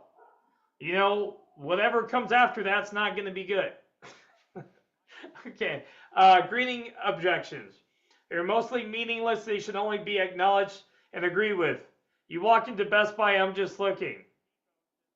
That's what happened. The majority of us say that. I mean, I know I say, if I go into Best Buy, no, I'm actually looking for this. Where is it? Great. All right. Thank you. But they should all be treated as invalid and deserve no merit. You don't just go to Best Buy and not buy anything. You're going to Best Buy for a reason. I mean, for the people who like the do-it-yourselfers out there, you might go to Home Depot just because that's what you do. But there's a good chance you're going to Home Depot to buy something. Greeting objection examples. Best price / time. Great. Do you have a business? So hold on. Oh, I'm waiting. Yeah. Okay. So it would be this. Oh no, I'm waiting for the best price or the right timing. Great. Do you have a business card or phone? I'll text it to you, fax it to you, email it to you, and that would be helpful in saving you time. Oh, I'm just looking for the best price. Great. What's the best way I can get a hold of you? Is pretty much what he's saying. Best price. Objection of examples. Thank you for coming, and I encourage. I'm only here for the best price, and I encourage you to only do it for the best price and making your final decision today. So now he's trial closing him there. Okay, we aren't in the market just shopping. Thanks for the offer. The only thing more important than price is getting the right product. So this would be for you're selling a car. I'm just shopping. I'm just over here at Lexus and looking at cars, blah, blah, blah. Okay, great. And I'm with you. And other than getting the best price, we got to make sure you have the right product. What brings you here is how you would do that. Oh, I'm looking for someone else. Excellent. And your name? What can I give you information on? Oh, you're calling me, Richie, out of the blue? You're calling for somebody else. Well, who are you calling for and what type of house are they looking for? I'm going to skip past that. Let's see. I might skip past these. Okay, so great. Now this one's good. So you're in the demo. You're sitting at their house and about to do the listing presentation. If you try and do the demonstration and the customer says, or you're on the phone and they say, I don't have time for this right now. And then you say, I know how valuable your time is and I promise not to waste it. Allow me the courtesy of 5 minutes and I'll show you something important. The other thing that you can do when you're on the phone, this is objection handling. Oh, dude, I'm busy. Okay, great. Do you have 30 seconds? Okay, great. Do you have 2 minutes? You're buying more time. But I'm acknowledging and I'm listening first with everything I'm doing. Right? And then sometimes you'll find, and sometimes I do cold calls where I go ahead and I call people, ring, ring. Hi, this is John. Hey, John, did I catch you at a bad time? Okay, I caught you at a bad time? Yeah, okay, great. Do you have 30 seconds before I get off the phone with you? Okay, great. So if I was able to get you $800,000 cash for your house, would you still consider selling? Yeah, I would consider selling. Okay, I know you don't have much time. What's the best time for us to talk about? I might go straight into the follow-up, but that person who just said they were busy, because if you believe anybody who's willing to buy or sell real estate is willing to talk about real estate at any given time, if now you put yourself in their shoes, if you were walking into a meeting and somebody says, hey, I can get you 800 cash offer, and that person didn't sell their house in the last 90 days or last 3 months, there's a good chance you're going to have their attention if they actually want to sell their house. And then that comes back down to what's their motivation. Write up objection examples. So this is you're going to close. Bottom line. So for example, the buyer says, I don't want to go through all that. I just want the bottom line. Now just cut the BS. And then this is, you're not going into the, okay, great. Let's get you what you want right now. Follow me. These are examples. The bottom line number 2. Exactly. That's what I want to give you. Follow me and I get you the bottom line. So exactly when we meet, I'm going to get you the net sheet. And I'm going to give you all the, after realtor fees and all that stuff. I'm also going to show you what it would be like not to work with a realtor if you want to do a cash offer, depending on what your property looks like. Bad credit. Let me worry about it. So these are some more car examples. General objections. Learn strategies to handle the most common general objections that occur during the entire sales process. Objections in the close. It should be these: price, product, terms, timing, stalls. Now, stalls and timing is almost like the same thing. It practically is the same thing right here, where you're saying, oh no, now's not the right time, or no, I need, and stalls could also be, I need to talk to my wife. Red herrings are the unspokens. And the only way you get unspokens is if I could do that one thing for you, is there any other reason why you wouldn't move forward? If I did this, this, and this, and this, you know, do we have a deal here today? You're calling to represent, you have a cash buyer. What's it going to take to get this deal done? What terms do you need? No, wait, I want to do this today. You're putting the pressure. You're controlling the situation. What generates buyers' objections? So this page is beautiful. Fear. I don't want to make the wrong decision again. Well, how do you make your decisions in the first place? Uncertainty. Well, if Trump wins, it's this. If Kamala wins, it's this. For my people in Las Vegas, I'm afraid of the water. The water's going to run out. I don't want to make a bad decision like I did in 08. You know what's funny about that one? Even though it's not funny, what about all the people that have sat not doing shit, waiting to buy because the bubble's going to break? And because the bubble's going to break and they think the interest rates are going to come down. How many people lost out? And the thing is, with the uncertainty, yeah, who would have known COVID was the best time to buy when the world was going to end? But you're still waiting. But this is where people get caught up. Based on, I don't know, they're talking to their uncles, their neighbors, whoever. Information. Sometimes you give too much information. And it says, buyer objections, but lack of information, mistakes in the past, upbringing. This is a big one most people don't think about. Until you start going to personal development seminars or reading books, you have no idea how much your upbringing is messing with your life. Have you just always accepted things as the way they are because that's what your mom or dad told you, and they were just right and they were your hero? I know. For me, I know the first time my mom told me don't go under a ladder. That's bad luck. I'm like, who the hell made that decision? I was like 4. I was like, that's stupid. I don't need to believe that bullshit. I'm a Colombian, and this one's hilarious. My Colombian family's very superstitious. If you pass salt at the dinner table to another person, it's bad luck for 7 years. So I chase my aunt around with a salt shaker. But the same thing is, it's like your upbringing. Because when we're kids, we create stories, which is the way you learn things is through your neuroplasticity. And depending on what happened in your life, oh no, son, you have to get a good deal. You always have to ask for a discount. You always have to. And then there's valid or legitimate questions. No, man, I'm broke. I would love to buy this I would love to buy this but I'm broke. No, man, I'm behind on things. Like, life's hard. Okay, let's swipe the card. You swipe the card. Shit, now you're broke. Okay, man. How can I help you? List of buyer's fears. And the biggest ones I want, guys, uncertainty. As a realtor, wholesaler, you need to educate them through the process, and they need to know you're the right person to call them. Oh, dude, I don't know you.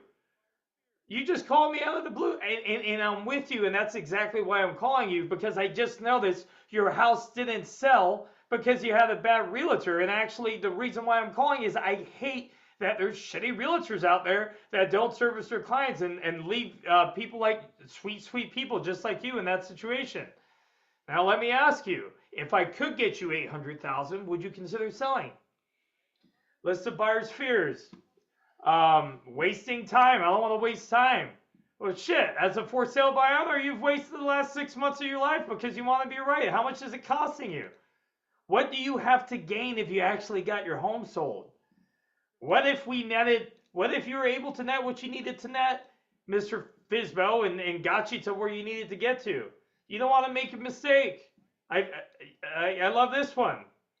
I don't want to make a mistake again. I don't want to hire another bad agent. Okay, and I'm with you. Have you ever had a bad meal before? Yet you keep eating, right? Have you had great meals since? I'm not great. Divine purpose. I just popped out of the clouds to call you today and make sure you're not going to get taken advantage of. That's exactly why I'm calling. Well, why are you calling? You're calling? Lean into it. Use it as fire. Well, would you rather have would you rather have your agent not be calling again? Because I know you didn't get enough calls when you had your house listed. Then you bitch slap them. If that's something you could do, whatever. But anyways, have fun.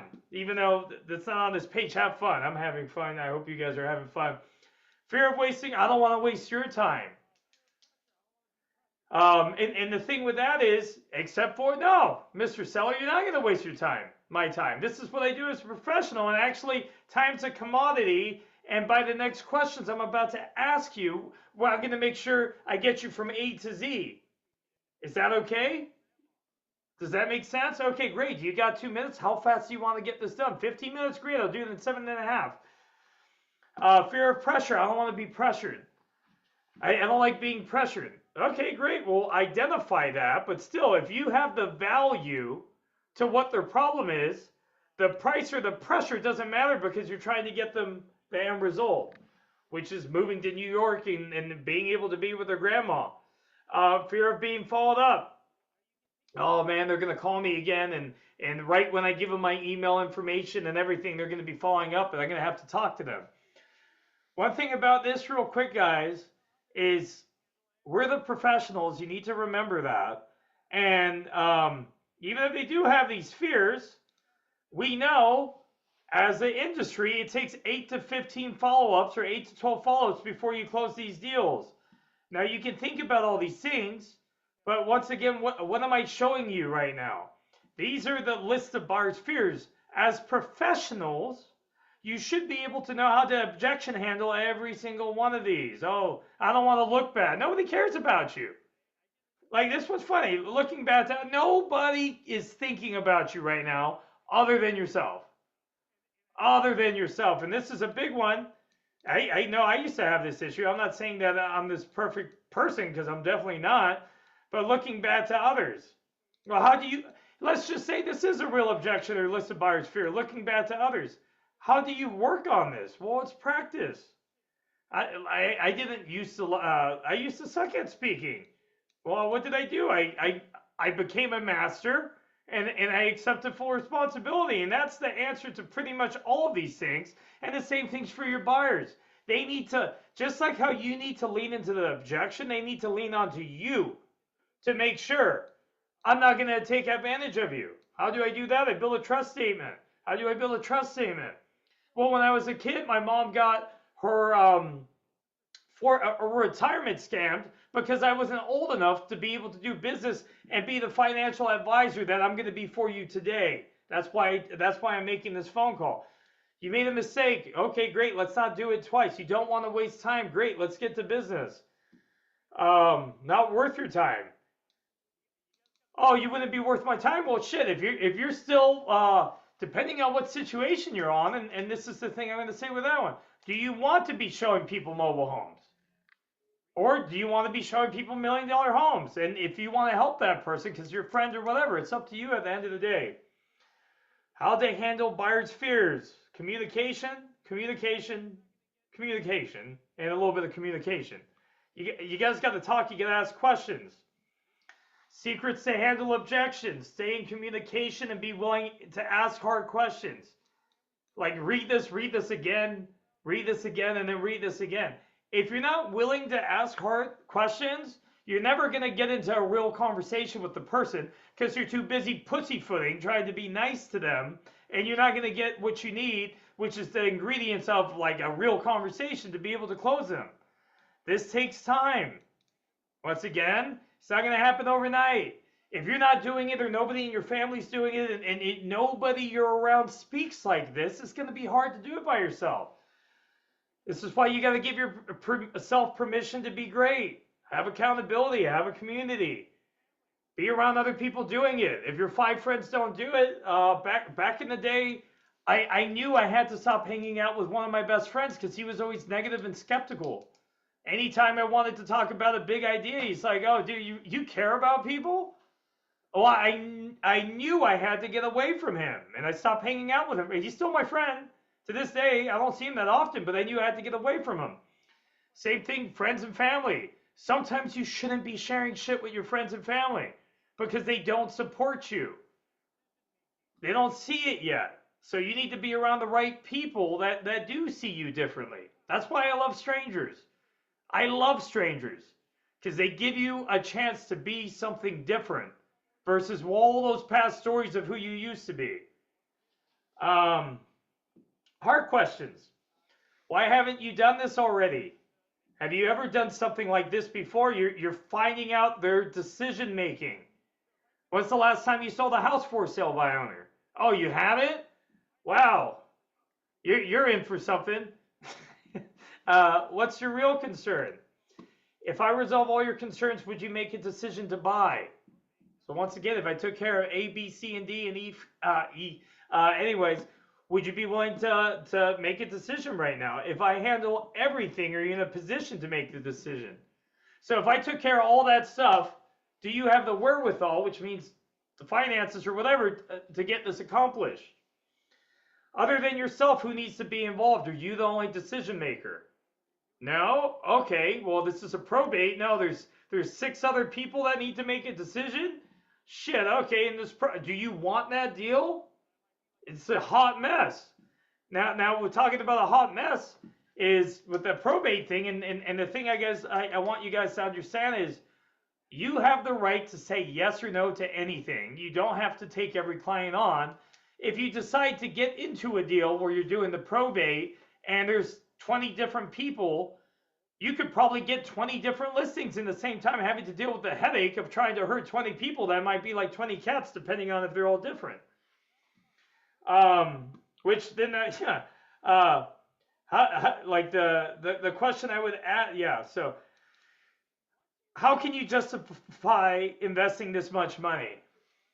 That's a good hard question. And even if I were to sell your house and I got your house sold, what are you going to do with that money? Because this is an investment property. You're going to get hit with taxes. Don't just say, hey, I'm going to sell you this property. Fact find, serve, help that person. The better you get at problem solving, the easier your life becomes. Once you learn how to handle objections and ask the right questions, you will never have a bad day on the phone.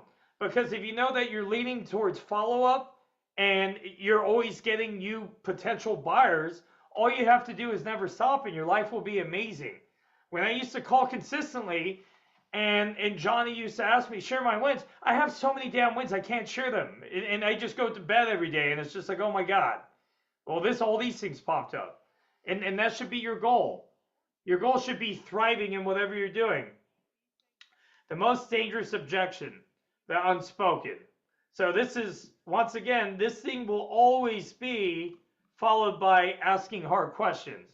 And if you're not the type of person yet that doesn't like probing or asking hard questions, I would challenge you, hey, come join our community if you're not already in it, and we will support you by role-playing through all this stuff. Because for me saying, tell me more, I used to not like to be that person, and now it's just very natural in what I do, and it's such a powerful question, but I didn't even like saying, tell me more. Tell me more about that. Bonus, I said it earlier, but the best way to handle an objection when you're calling people, I might have an agent, is, okay, great, can you tell me more about that? Who is this agent? Because you start shitting on them, and it's a sister or somebody, and then once again, like I said, and the way I handle that objection would be, okay, great. Can you tell me more? Do you have a blood pact? I always say that as a joke. Do you have a blood pact with this agent? No? Okay, great. So don't you owe it to yourself to have a second opinion in the best service? And then they'll say, yeah. Okay, so regardless, I would love to meet with you at 7 p.m., show you this information. If you want to stay with your sister, brother, whatever, that's fantastic. At least you'll have more information. But here's the thing. Sometimes people decide to hire their friends, family, or whatever to do themselves a favor for their friends, and they lose that friend or family member forever because they mess up or they're helping them because they're an amateur, whatever that looks like. The good thing about working with me is if you were to work with me, I put into my contracts you can cancel at any point in time. So even if you decide to cancel in 2 weeks because you're like, oh my God, what have I done? Blah, blah, blah, blah, blah, blah, blah. I will give you that out, but it's never happened to me in the 7 years I've done real estate. And you say whatever your years are, because I want the best for you. And they will feel that if you're speaking that way. This is the last slide, guys. So, rules of handling objections in the negotiations. Never give any one objection too much power. So in the beginning, when you first start calling people, they say, oh, I'm not interested. You hang up. No, that's a bad thing to be doing. Almost everybody is going to be saying, no, I'm not selling anymore. And you need to have a follow-up question to ask them. And you need to be prepared to be able to handle these. Never talk while the buyer objects. Nod your head, listen. Okay, I get it. I got it. Don't want to do this, whatever. Never take an objection personally. This is huge. This comes to the storytelling that you've been telling to yourself as a kid.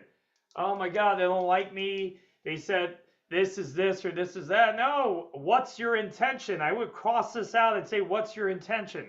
Your intention and your why needs to be more important than anything anybody could ever say to you. If this outweighs this, you won't care, because you know where you're going. If you know where your aim is in life, and you know you want to retire your mom, your sister, you want to give your kids their own bedrooms, whatever that looks like, you want to be retired in 5 years and not have to worry about money, and now's go time to get some more rental properties, then you don't care about the objections, because you also already understand you have to be willing to fail to learn, and it's not about you. It's not about you. Never handle more than one objection at a time. If we're talking about time or we're talking about money, we're going to make sure we handle that objection, and then I can move to time. And then I can move over to your wife. And then once we get done with the wife, then we can move over to, oh, you don't have the money to move. Okay, great. So if I took the money out of closing when you hire me and I was to take care of the moving company, is there anything else that would be stopping us? No? All right, perfect. Never make verbal solutions or offers. So actually do the offer. Show them. You need to show them what you're doing. Don't tell them, show them. Never abandon negotiations because of an objection. Once again on the phone call, oh my God, another realtor, and then you're scared. Or no, we're not selling anymore. The reason why I say I know we have the best real estate coaching academy is because I watch Ricky Cruz. I watch pretty much all the influencers in our space, and I hear how they do their calls, and I know we get way deeper in our calls than they do. Because they don't know this stuff, and that's okay. Are they still great people? Absolutely. I still love Ricky Cruz. I still follow that guy. Never disagree with the buyer. This is a big no-no. Where does this go? Oh, well, no, I don't think you can get $1 million. No, just agree with them. They're telling you they'll list with you for $1 million. And the thing is, if you've ever had an expired listing or you haven't had an expired listing, eventually at some point in time, somebody's going to get that listing and they're going to sell it. Now, if that person's blowing your phone up every day and they're being super needy and they're completely out of context with the price, well, you needed to do that on the listing presentation and establish terms and boundaries. Never confuse the person with the objection. Never believe objection will keep the buyer from buying. So you always need to know that you can close them and you will close them, and you have to treat them as they can do it. And once again, that's a belief and mindset thing. Never confuse the person with the objection. Never let the buyer get into a no-win situation. You always got to be able to help them out. Never let the objection get you down. Once again, what's the storytelling? And the best way best way for this, and there's been a few times I've had rude people, and even when I used to work on the strip, I would talk to probably at least 1,000 people a day promoting nightclubs, and you have some dickhead who says something. The best thing is it's just like the thing I learned was don't think about it. You let it go and get back into flow, because you need to know where you're going to go. And I wasn't trying to rap with that, but it happens. So,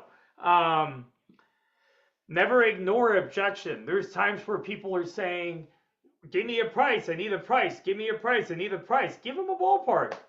Based on what I'm seeing, it could be anywhere between $500 to $750. The ballpark, I have no idea. I know you want to offer, but hey, give me the what have you done to the property? Yes, I can give you a cash offer, but I'm going to have to walk the property. I can give a contingent on this, but if I get there and it's only worth this, you understand where I'm coming from? And and nobody can argue with that because it's true. Uh, and at the same time, if they're not willing to talk to you in that moment, do you really want to be dealing with somebody like that? Once again, give yourself permission to give yourself time and say yes or no to people. Never quit communicating no matter what. This is a big thing for life. Like, it's not just sales. This isn't just objections. You have to communicate what you want. If your marriage is falling apart and you're just holding on to shit, it's probably because you're not communicating. Same thing with sales, same things with relationships. You have to communicate. That's the only way you can change things. Never blame the customer or other conditions for the objection. So, what else does this say? Never be a victim. Always accept full responsibility for everything going on. If they don't understand, you need to educate them. And you need to accept full responsibility because once you say, and I accept full responsibility for that, it gives you permission to give them an answer and they know you're listening. I have to say that's it, guys. Do we have any questions or anything? Richie, that was fantastic. Very deep stuff. I learned a lot there. Awesome. I don't have any questions, but I did take some notes too, and some things I need to do with a couple of people that I need to follow up with and follow through with. So yeah, I got some notes I took. Great. Great. I hope you guys took a lot of notes. Yeah, it's great information. I just love it. Yes. Love it. Love it. Thank you so much. Thank Yeah, you, thank you, Richie. Yes. Hey, Richie, I also want to say that you addressed, can you hear me? Yeah. That you addressed the mindset of, the objections and how you see them, not only just the objections itself. I've had cases where, I did door knocking before, and we'll have a veteran guy that maybe doesn't have a good day or a mindset of where what he wants to do for that day. And then we get the young buck, the new guy, the new hire that's just all positive and ready to go. They go to the same house, and then the guy is going, hey, how come he closed it? Or how come he got the appointment? Or how come he was able to get it done? And it once you apply yourself to that, I'm glad that you address that it's also just how are you prepared mentally for these objections. Yeah. No, it's the biggest piece. It's like the mindset, me and Johnny do say it, but the mindset is senior to marketing and sales. And if your mind isn't hard in knowing what you're going to expect, and I repeated it quite a few times, but most people forget that, you put yourself in a situation to be a realtor. And then as you start to break down all these other things, as long as your intention's clear, and then once you start to learn, oh shit, there's a science to objection handling, and you start working on it, you don't ever have to be in that situation, but it takes a lot. And Grant says, which I believe it, you do have to sell yourself over and over and over again.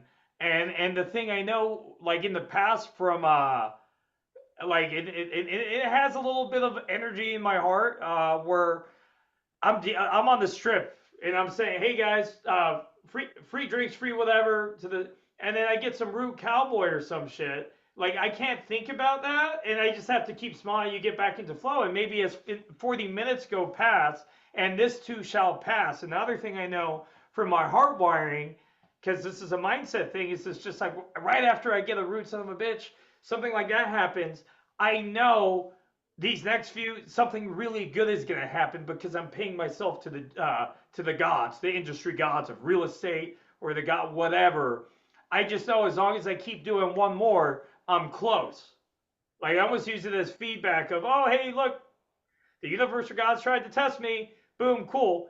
And then you move into it versus just sitting in it. Because if you sit in that moment, it's going to be hard, and you're not going to be able to wallow, or you're just not going to be able to get refocused. And yeah. I loved how you used the study of the Alzheimer's and the healthier elderly people, of what they remember. Take care, Because Armando. it really makes you think about when you're out there in the field with these younger generation first time home buyers. A lot of them get their family involved, and then they'll say, oh, my grandfather told me to wait because the interest rates are too high or something like that. Yeah. And it just shows you where their mindset is at, is because when they purchased, they're at an all-time low, or something like that. That's what it made me reflect on. Yeah, and that's how people make decisions, and Right. that's a big thing people don't think about, which is their decision-making progress. And the only way you're able to make decisions is based off of previous memories. So, like, I think I heard that might have been from like Malcolm Gladwell. I believe that was in one of his books, and it's just so interesting because like when you get into price anchoring, and like price anchoring, which is in psychology or it's also in sales, is if you start somebody off and say, hey, I'll get you, it's the same thing with gas. If gas was, expensive at 30 cents was cheap and then now it's $5, yeah, that's a lot of money. But if you start somebody off of, oh, hey, I can get you let's say it's an off market house and you say, hey, I can get you 650. You're like, 650? You're kidding me? I want 900, but you start them at 650 and then you say, all right, the best I could do is 700, and they're like, oh, you just came up in 50K, but you anchored it. Even in sales or in the coaching space, you'll see for all this stuff today, it's worth 100,000, but then it ends up being 997. They're trying to anchor you at that top price, and then it comes down to this, but it gives you an idea. It like subconsciously sets you at a price, and then you start operating from that frame versus if you never spoke about it. For me, for example, it's just sometimes when you just don't close or whatever, it just I know, for example, I blew it. I didn't close, I didn't ask the right follow-up questions, and it just stays, and I'm like, oh my gosh, am I gonna do it again? It's gonna happen to me again. It's just like you said, but practicing, no matter what happened with the previous conversation, just learn from it and try to improve for the next one. Yeah, because the thing like this is one thing where me and Johnny are very different at. That I'll state is like in my failures when I first started to make phone calls, and it's because I've done this for a very long time when I used to be a professional gamer and even in Muay Thai and fighting and everything, is I would way rather slow down.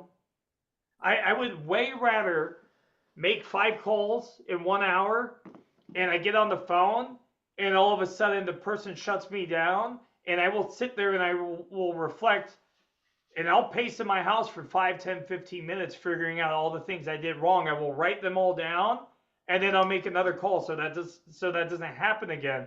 But when you're so focused on go, and you're in flow, because I got to get appointments, deals, you don't get to think about where you went wrong because you're forgetting like this. It's you're playing a video game and the video game resets again, and the video game resets again, and the video game resets again. And the thing is, if you can stop and process what's going right or what's going wrong, you're gonna move so much faster than those around you because you actually understand or you're comprehending where you are or where you aren't making mistakes. And like I said, the best thing that gives you feedback is your calls. Your calls, depending on what happened, is instant feedback for where you're making mistakes. But if you don't sit with it and if you don't talk about it, like, so as you guys are making calls consistently, you should be bringing them up for role plays for what we're doing. So then you're like, oh shit, because you have me and Johnny to lean on, which is amazing. It's like we will have answers for any of your problems, but you're not going to be having objections for that stuff if you're not making phone calls. And then until you're actually starting to role play, you kind of think you know how to do it, but you don't. But you don't, and the feedback is just those phone calls, and that's where I always say slow down. And another thing was coming back to my professional career with gaming. The thing that made me so good was I stopped. I would play, I would stop, and I would review film just like a fighter would. And I've even done it in fighting. And then I would try and incorporate that. And maybe I'm practicing it for 4 or 5 hours. It's not because I'm naturally talented better than anybody else. It's just I worked on it so much harder than other people. And then it's just like, oh, hey, man, he's smart. It's like, no, I just train way harder than you do. And I connect the dots. That's all it is. So I'm glad you shared that. And just think about that. When you're making calls sometimes, it's just slow down. It's the same thing in fighting. If you keep you're throwing jabs and you keep hitting with your pinky, and then you finally slow down, and then I'm telling you to hit right here with your two knuckles, you're going to have a way better time when you're fighting people, and you're not going to break your hand because you're just so worried about getting a good workout in. Like that's the thing I also coach people is like, slow down. Your form's shit. like, slow down. Your form's shit. You're going to hurt yourself. You're going to, and because people are like, oh, I got to get this good workout. I got to get, no. Bring it down.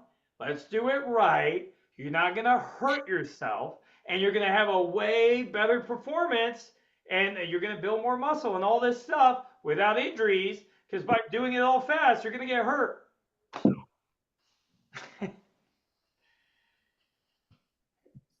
I want to share something. Go ahead. I agree with somebody said about the mindset, and because when I sit and make calls in the beginning, I would think, oh my gosh, who do I have to sell? How many, what do I have to say to sell? But I heard Johnny one time say that his kids ask him, how many families did you help? And so that shifted my mindset. And so now when I sit and make calls, I'm like, how many families do I want to help? Now I realize that I just, when you were talking about the close, I cover everything, but I don't close. That's kind of like where I'm stuck right now. I come all the way through. I handle objections, but I don't ask for I don't close it. Business. Yeah, which is amazing. So that's the numbers. That's where you guys heard Richie. We're different. We're not different. Is that I was programmed early in my career. It's tracking KPIs.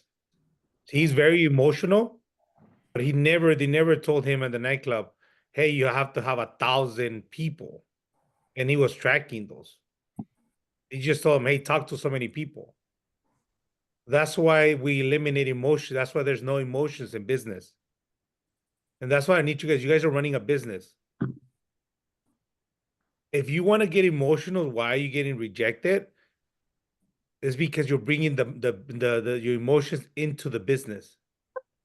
Well, the math that he did for the math, yeah, but if you know, so now I see that, like I have so many calls to make. Now it doesn't bother me now. I don't have to sit there and say, oh my gosh. Because it's not about your emotions. You keep hearing him say it's not about you, right? So if you know your numbers, how many contests does it take to get there? It doesn't matter if that phone call hangs up. Because you're tracking your numbers at that point. You're not tracking the emotions. So do you know how many calls, how many sales do you have to make to get one? It doesn't matter they hang up on you. So you know, like you said, I was like saying, oh yeah, I get stuck because I was just talking to somebody, they told me no. Yeah, because you're emotionally attached. There is no emotion in there. You got to know your numbers. That's why I keep telling you guys, track your numbers. And I told this to multiple people, and they have failed. They have gone back to DoorDash, and they gone to Uber Eats because they got their feelings involved in the business. Oh, I have this gut feeling. Okay, good job. Oh, I have this gut feeling he's not my client. Really? You do have gut feelings because guess what? That's your only client.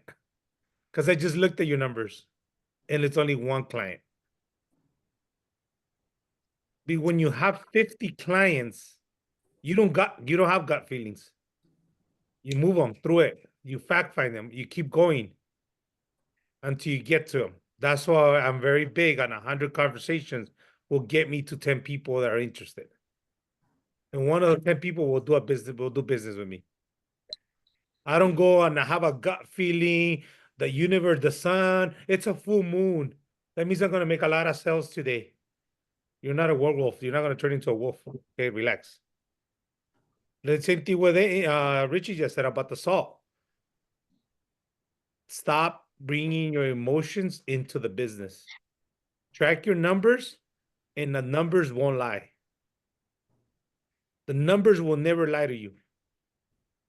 The only reason you guys don't have sales right now is because you don't know exactly what it takes to get to one sale.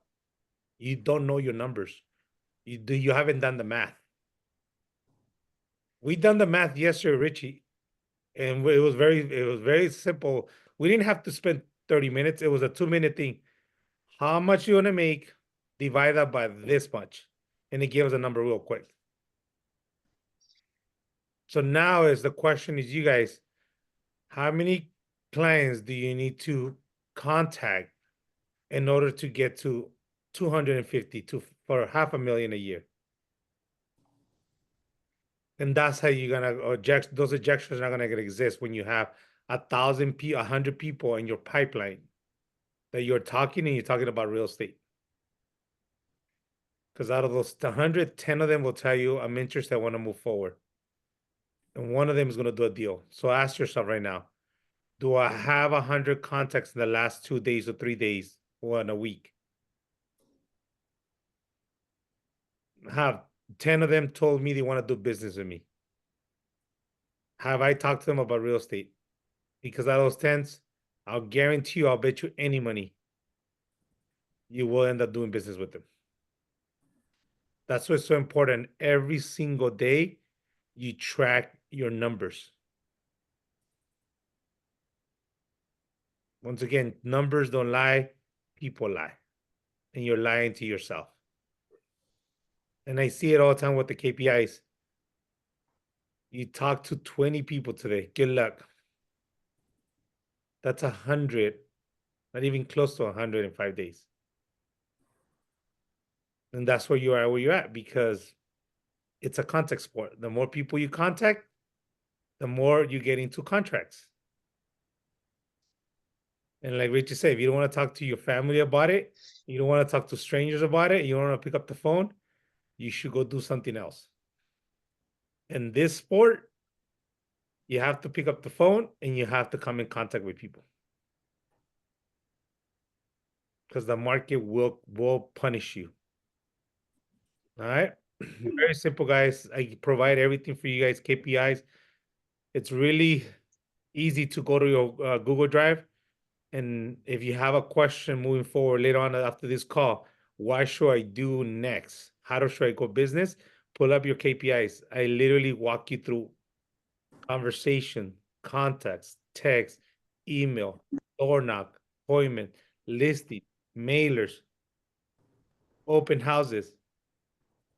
Literally, I'm lining it up, and ask yourself, how many activities am I actually doing right now? Johnny, I have a question regarding the tracker. It shows there are a number of calls, texts, etc., and then mailers too. I don't do any mailers right now. That's okay. I don't do mailers either. Okay. But I kill it on the phones. And guess what? I even have people calling for me because I want to make more calls.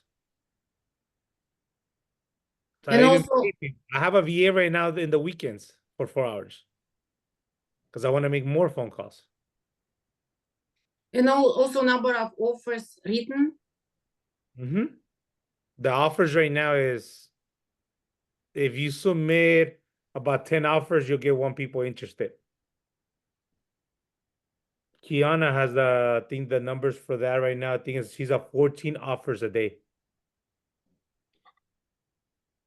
So when you're calling for sell by owners and expires, are you interested in the cash offer? It says, yes, send it. Your job is to send the offer. Do not get your feelings involved. Oh, I feel it's going to be a low ball and they're going to tell me F you. But that's your feelings. It has nothing to do with it. You told them you had a cash offer, you send a cash offer. Because the more offers you send, and it's happened to multiple times with me, you'll probably be the only agent who sends them an offer, and it's actually going to be in the email. So 3 days from now, you know what? They're going to go back to the emails. You know what? I do have an offer that Johnny sent me. I'm going to go with that one. but you have a written offer already. That's part of the closing. There's 5 rules to closing the deal, and one of them is to submit an offer at all times. Doesn't matter if it's low, high, whatever it is. That's your feelings. You always submit an offer. Okay, thank you. So we're tracking offers, appointments, open house. If you don't do mailers, don't worry about it. But I should see over 100 conversations a day on that tracker. Exactly. See, you're smiling. Yeah, there it is. Exactly. That's how we gotta do. We gotta smile because we get to call people. There's plenty of leads. There's 40,000 leads in Vulcan 7 that I provide for you guys. And every time you guys pop one of those deals, you guys can have it all. It's all you guys. I don't want nothing to do with it. That's all you guys. Okay? Good. Awesome. Thumbs up for Richie. Did he do a good job? Very good job. Richie, it was awesome. Awesome. He did, huh? He did good with his examples. I don't know where he was going over there with some of them, but he pulled it off. Awesome. Okay, well, we'll see you guys tomorrow. I think for Patricia and Diana, I send you guys a link if you guys want to know more about the community. Book an appointment with us, and then we'll get you guys in. All right, Manny. Thank you very much. All right, Carolyn, Jonathan. Yes. Okay, see if you take us out. Oh, you want to take us out? All right, hold on. Wow. Let's see here. I'm going to flip to my favorite section. All right, here we go. Let me take this off. Keeping organized is a challenge for me because I move at 200 miles per hour and create lots of activity and unfinished cycles around me. This means I need either organization or someone else picking up the pieces and organizing the past actions and next actions to take. Moving fast doesn't mean I wouldn't like to be organized. So hold on. Organization is critical to the salesperson. So take some time to make sure you record every potential client interaction with cell numbers, email addresses, photos, assistants' names, hot buttons like likes and dislikes, family, and what is vital to the individual. Regardless of the outcome of your interaction, do not ever discard data. Oh, damn, we're going to have a lot of data.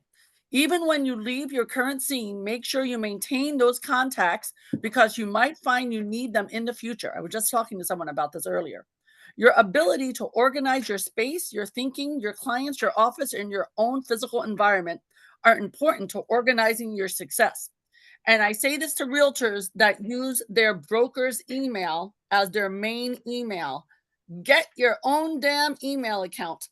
Because when you leave that brokerage, they own your email. They own everything you have in there. You have your realtor.com and Zillow and everything attached to that email. And it is the biggest pain in the ass to change everything. So in my opinion, get your own identity, get your own email, and make sure you're always prepared to make the next move. Thank you very much. I'm First Call Carolyn. Awesome. You guys have a great day. All right. Nothing else pays. Just make sure you guys 10x it today. I'll see you guys tomorrow. All right. Thank you. Bye, guys. Thank you. Thanks, Uncle Richie. That was fabulous. Thank you. Thank you. Good job, Richie Rich.